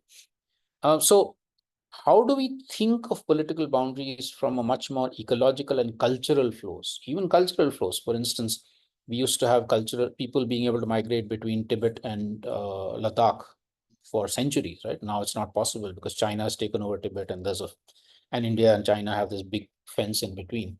So cultural flows, ecological flows, economic flows, re-establishing them through what is called a bioregional perspective is also very, very important. At the core of this flower of transformation is what I think is the most important message, at least that I've learned from all these communities and initiatives, which is a set of ethics and principles. So, for instance, not homogeneous solutions to a very diverse situation, but diverse solutions, right, which are located within peoples themselves. Not this long distance economic globalization where my water is coming from 1,000 miles away, but actually for basic needs, at least a localized self-reliance, right? Not competition so much as cooperation, not privatization so much as the commons, right? Labor. Why should a farmer be paid less than somebody who writes about that farmer as a journalist, right? So intellectual labor has always been thought to be higher status. There's no reason why that has to be the case. So there's a lot more. I don't have the time to go into all of these, not just rights of human beings, but also the rights of all species and of nature. And this is a growing movement in many parts of the world where rivers' rights have been recognized, mountains' rights are being recognized. Now, if you think of all of this, and of course, enjoyment and fun and creativity is very much part of that. If you put this set of values, and I'm sure you can all think of more, together, what we come up with is what we call worldviews that celebrate life. So here the celebrity is not an Elon Musk or whoever else you can think of. The celebrity is that one Dalit woman farmer who on 2 acres of land is able to feed a family of 8 people with no pesticides, with no damage to nature, with her own knowledge and her own seeds. That's the celebrity. That's what we have to start thinking very differently about, what these worldviews are. One of the oldest such worldviews in the world is from India, is called Swaraj, probably been around for 1,000 years, which is about we resist, but we also construct. We assert our rights, but we also responsible for the well-being and the happiness of others. Gandhi brought this back very prominently during the independence movement, but he was very clear that it's not just about India being independent of the British, because then a new set of rulers could take over, which is unfortunately what's happened, right? He said it's about really every one of us having that sense of freedom, autonomy, but with responsibility as individuals and as collectives.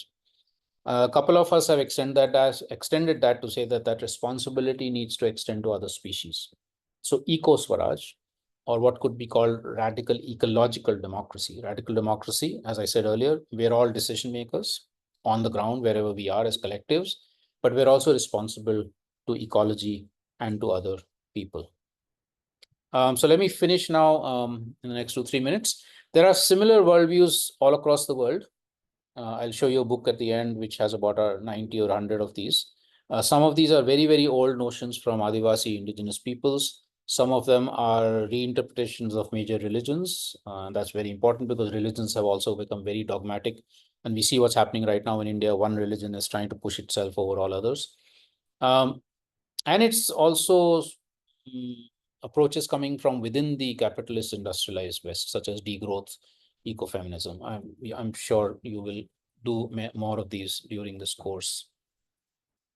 One question I often get asked is, this is all great to have all these thousands of initiatives, but how do you create scale? How do you challenge the macro economic and political forces? That's not an easy, there's no easy answer to that.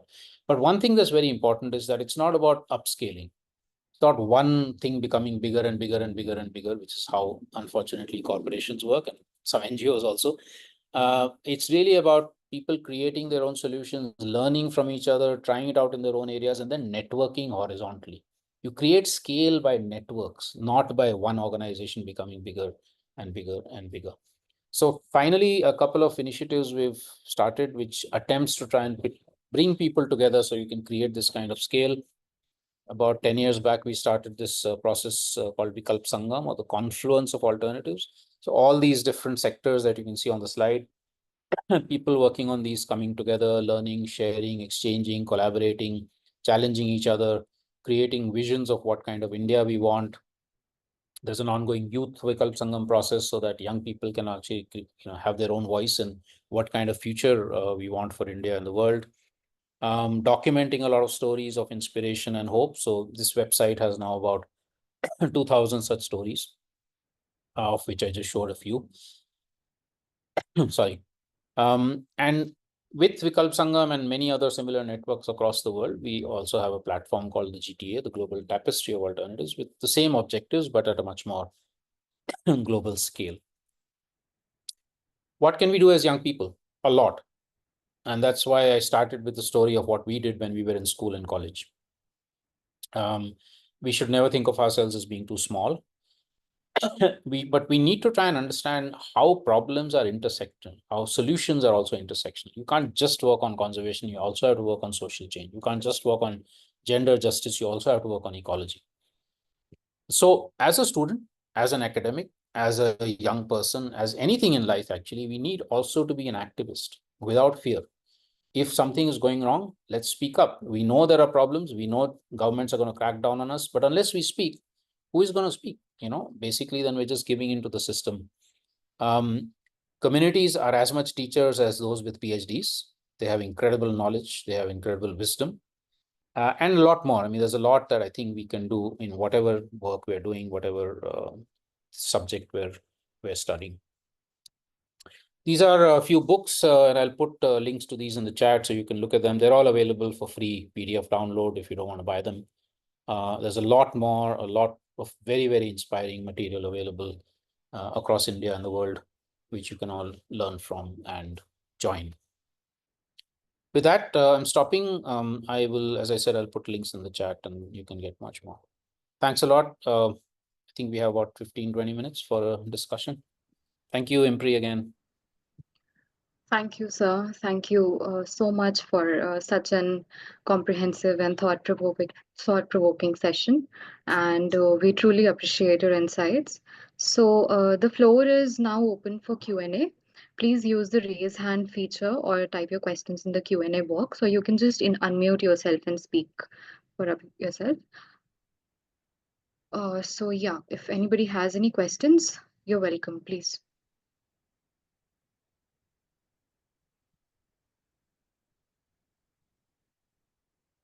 Yeah, Karthik, you may unmute yourself and speak. Hello. So thank you, sir, for the informative session. I wanted to ask that you discussed governance in a big focus. So I wanted to ask if we compare India and Karthik, China. could you please be a little more louder? We can't hear you. Yeah. So I wanted to ask that if we compare India and China, both as countries belong to South Asia. So both of them had similar values if we look at the past, such as focusing on education and science and the culture of budgeting. And at a point after independence, if we look at the GDP, both were equal. But what did China do different that now it is one of the world's biggest economies, the biggest producer of renewable energy, and also the biggest manufacturer in the world. And I think it is an example where the whole centralized governance led to this change.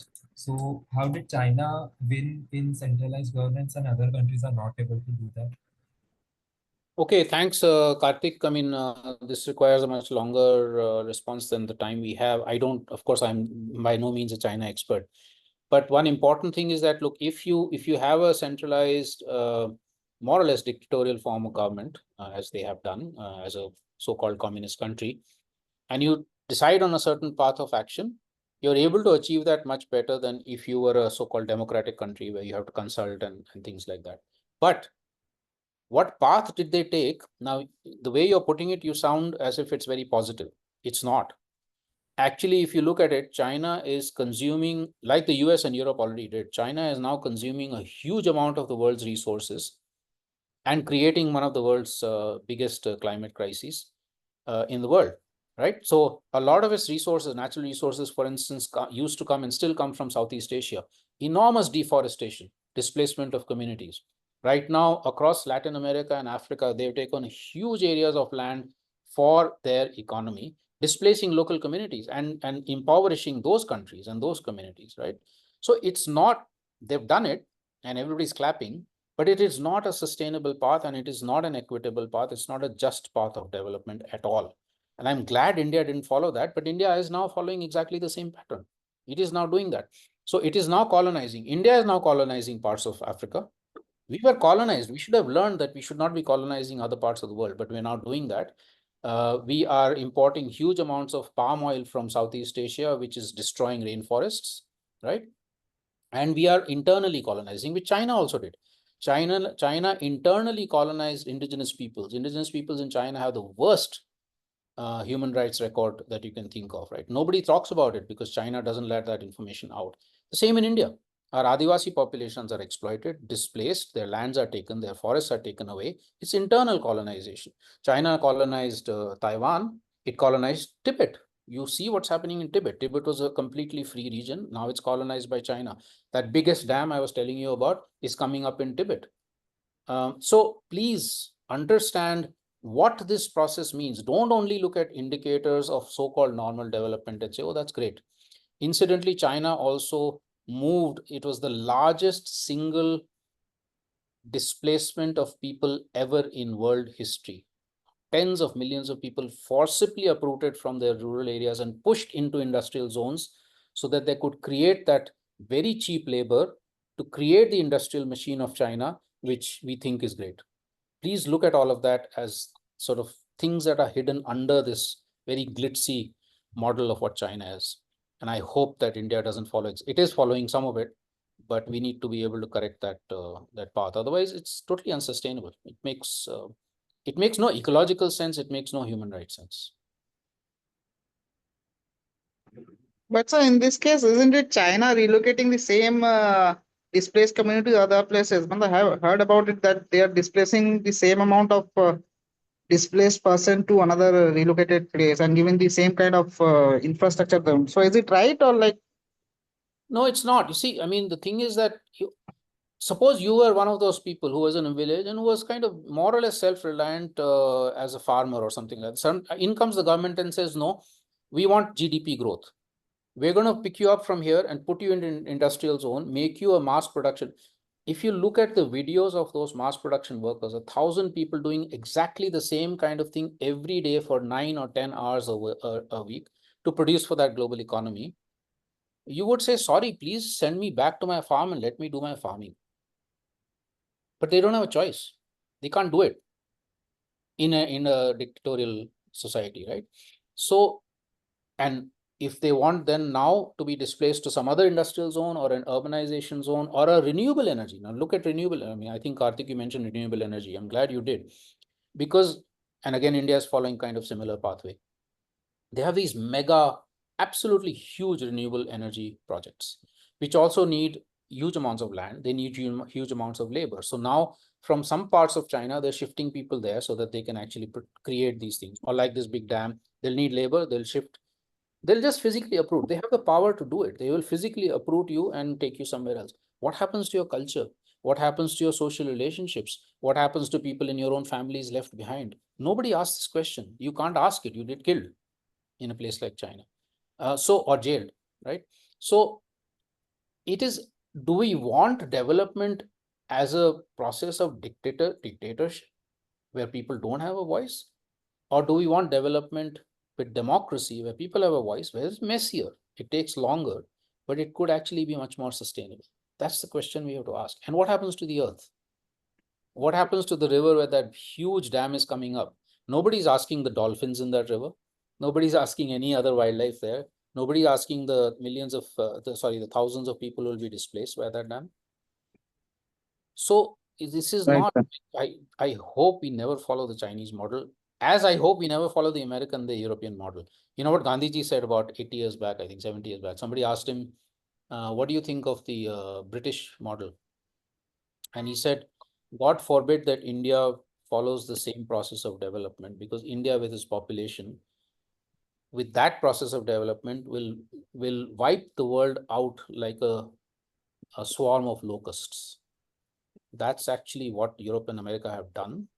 That's what China is doing. That's what now India is also doing. We have to ask very fundamental questions. Is this really what we want? Thank you, sir. Thank you, sir. Thanks. So one more, a little bit, one more question from my side. This Kaushik here. Yeah. Sir, regarding the coal mine closure policies which India is following, like they have this coal mine India has Coal India mines have this final mine closure policies, and they in that they like they have proposed that whatever the reclaimed land is there, that has to be like converted into eco park or some kind of tourist destination, and the displaced persons, they will be given some alternative jobs or any resealing if it is required.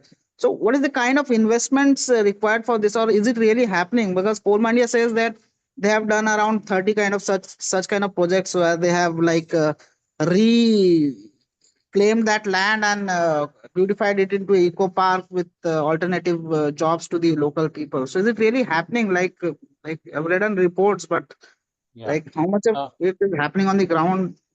Yeah, thanks, Kaushik. So I think the thing is, I mean, if one has to mine, and that's a big if question that we have to ask first, but if one has to mine at all, then yes, reclamation is very much possible, right? You cannot ever go back to what that forest was or what that ecosystem was, but you can reclaim, you can restore some of it. And Ravi would be able to tell us better about that as an ecologist. But will the wildlife that was destroyed then ever come back? Maybe some will, but a lot of it is not going to come back at all. But yeah, okay, it's something, it's better than just leaving it as it is, right?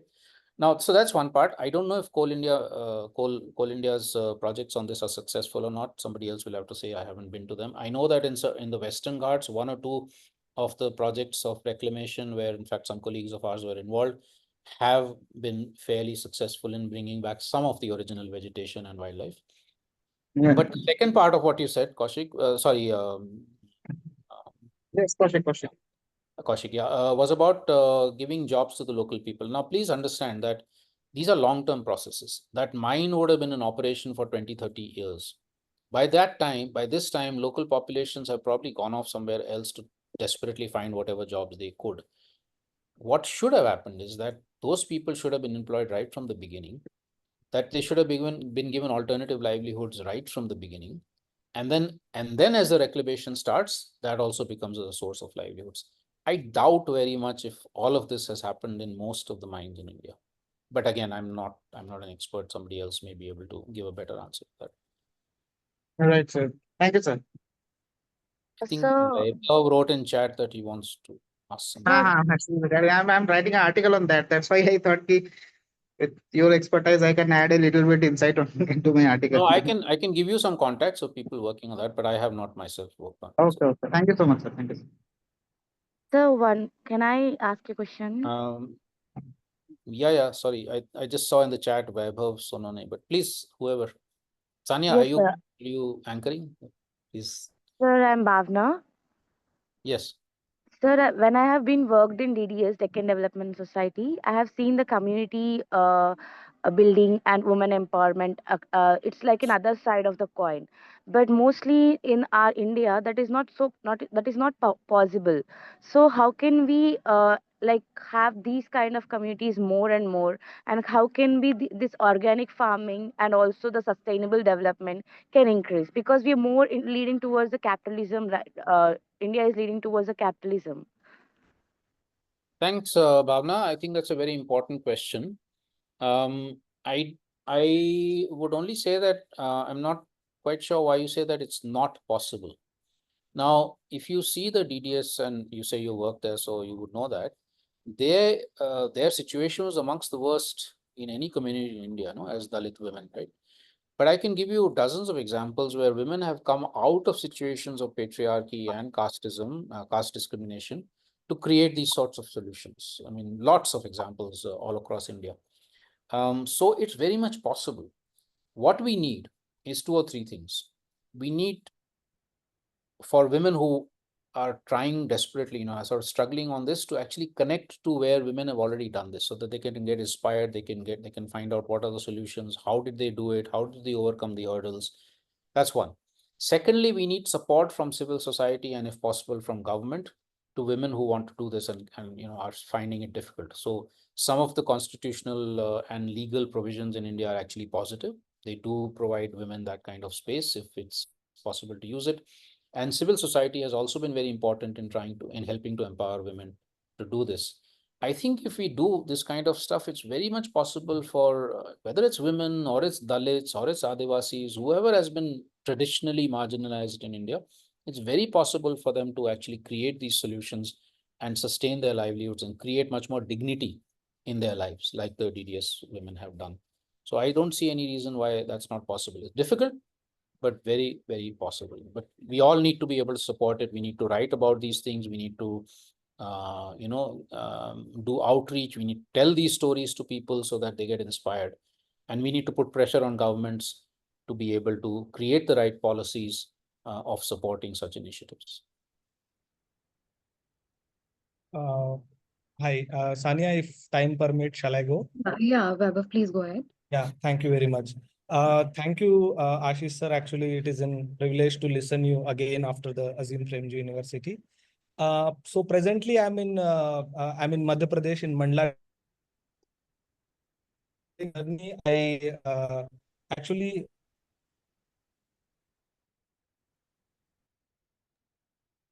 Is it me or is Vaibhav's connection? Sir, it's Vaibhav's connection, I believe. Okay.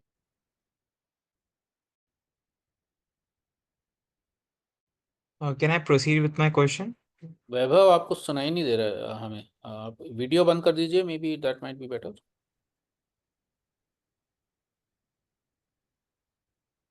Okay, while he's reconnecting, maybe somebody else was asking. Shrish, Yeah. yes. Yeah. Thank you, sir, for the information you give. So my question is like in a democratic country like India, although I have a doubt on the statement, we see violation of constitutional articles, for example, like 48A, which says conservation of wildlife and forest. And we see the deforestation and the displacement of animals that happened in Telangana.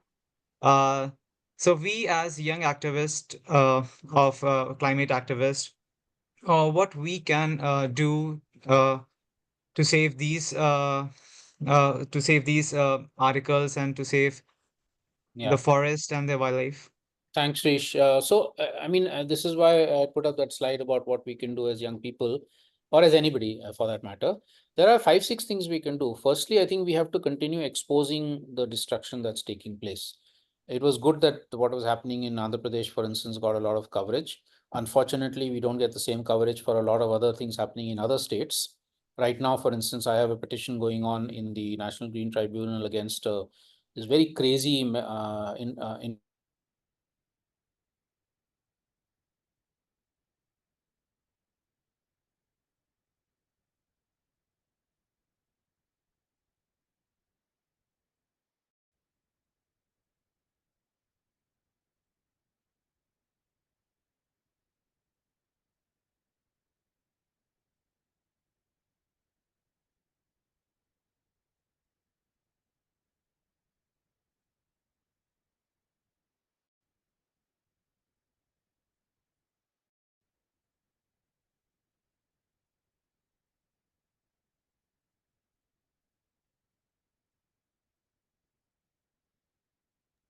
It seems sir is having some network issue. I think we'll give it a couple of minutes. Let's wait for him to rejoin.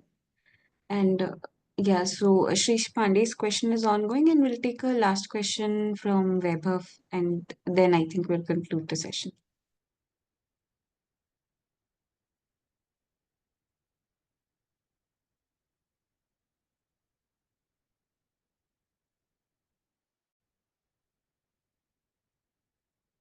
Hi, sorry, can you hear me?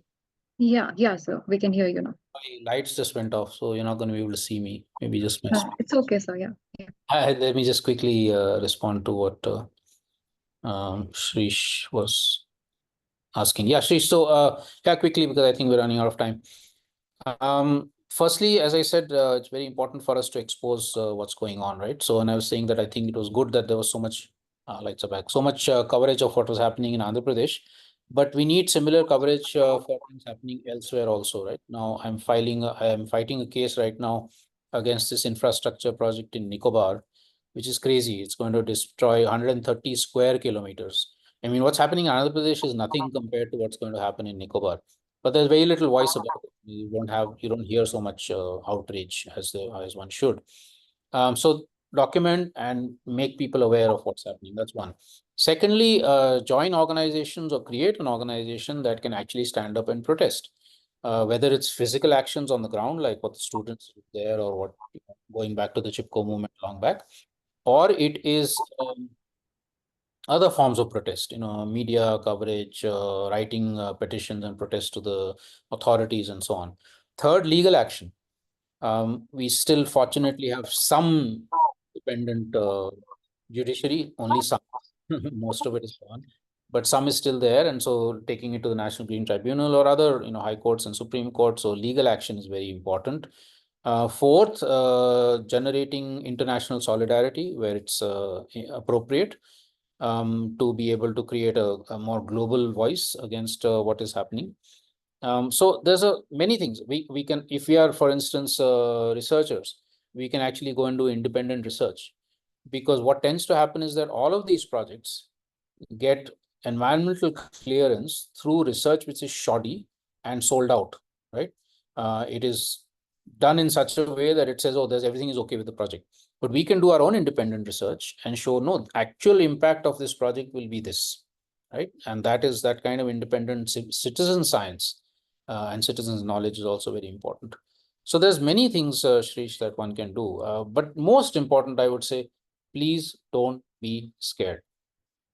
We know governments are cracking down. We know things are happening to NGOs, many of us, but we just have to stand up and shout and scream. And as we do all that protest, we also say, here are the alternatives, so that people don't only look at us as negative. If we are against a big energy project, we say, okay, here's a decentralized energy solution, that kind of thing. Thank you, sir. Hi. Sorry, my network was lost. So again, I'm saying thank you for this session. And my question is around, so now I'm living in Mandla, Madhya Pradesh.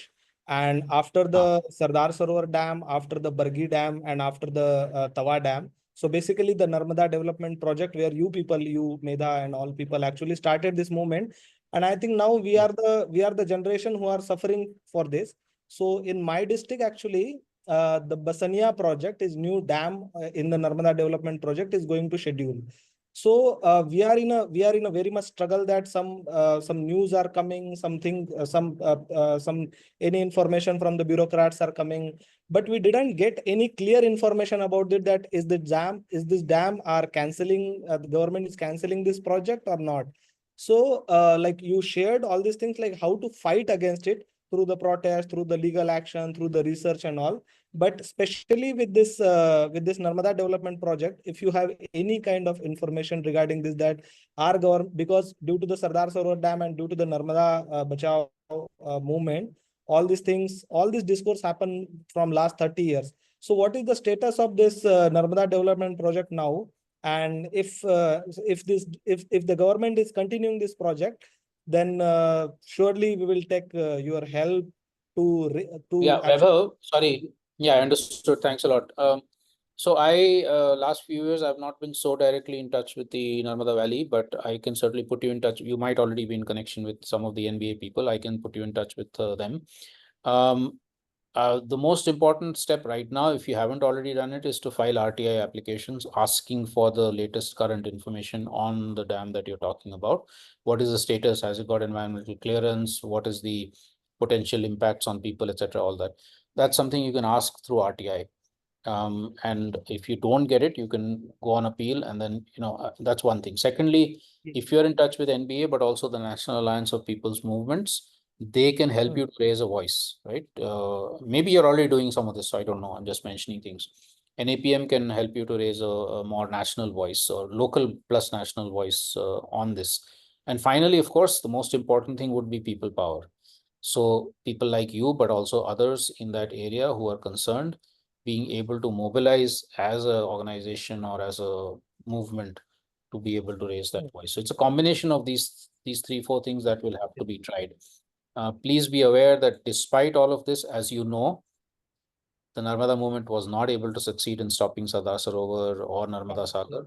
So failures are sometimes going to be there. We have to be prepared for them, but we must still fight. Thank you. Thank you very much. Thank you for this word. I'm Thank you, putting sir. the email in the chat, so if anybody wants to connect with me later on, I'd be happy to be connected and can give you. I can't answer all these questions. I'm not an expert on everything or anything, but I can put you in touch with many other people who can actually help. I'm just putting my email ID there. And I also put a lot of links to the other documents I had spoken about. So please do look at them. Thank you, Okay. sir. Thank you. Yeah, thank you so much for not only sharing your insights with us, but also patiently answering all the questions. We hope to keep learning from you in further IMPRI events as well. So this brings us to the end of the session today, and I invite Bhargavi ma'am for the closing remarks. Thank you, Ashish, for that very profound and enlightening talk. No matter, I may probably be listening to it second or the third time, but still there is so much that I enjoy in each of your slides. One particular slide where, the global south is on the top. I love that slide.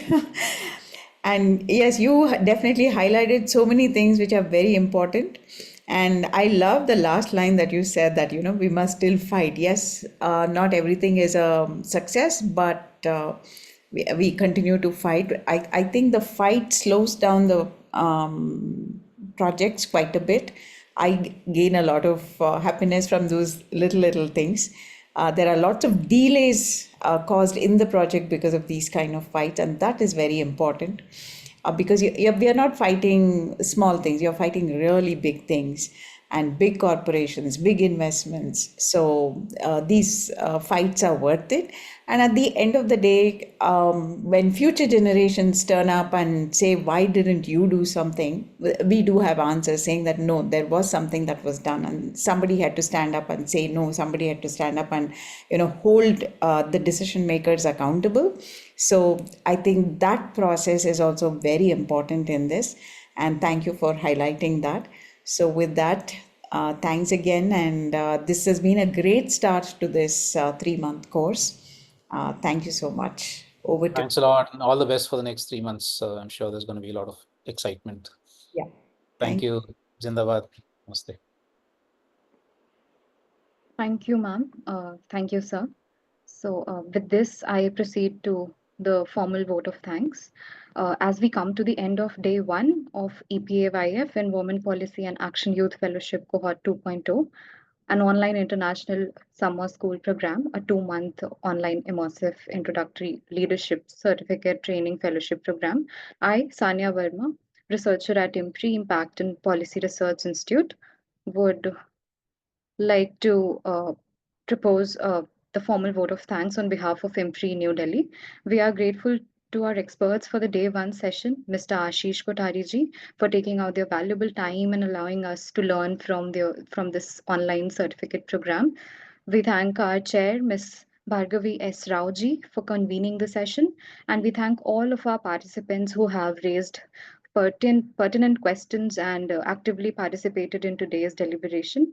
We look forward to welcoming you next Saturday on April 18th for our day two of this certification course. And we are grateful if you are watching us later on YouTube or listening to us on our various podcasts or reading our publications.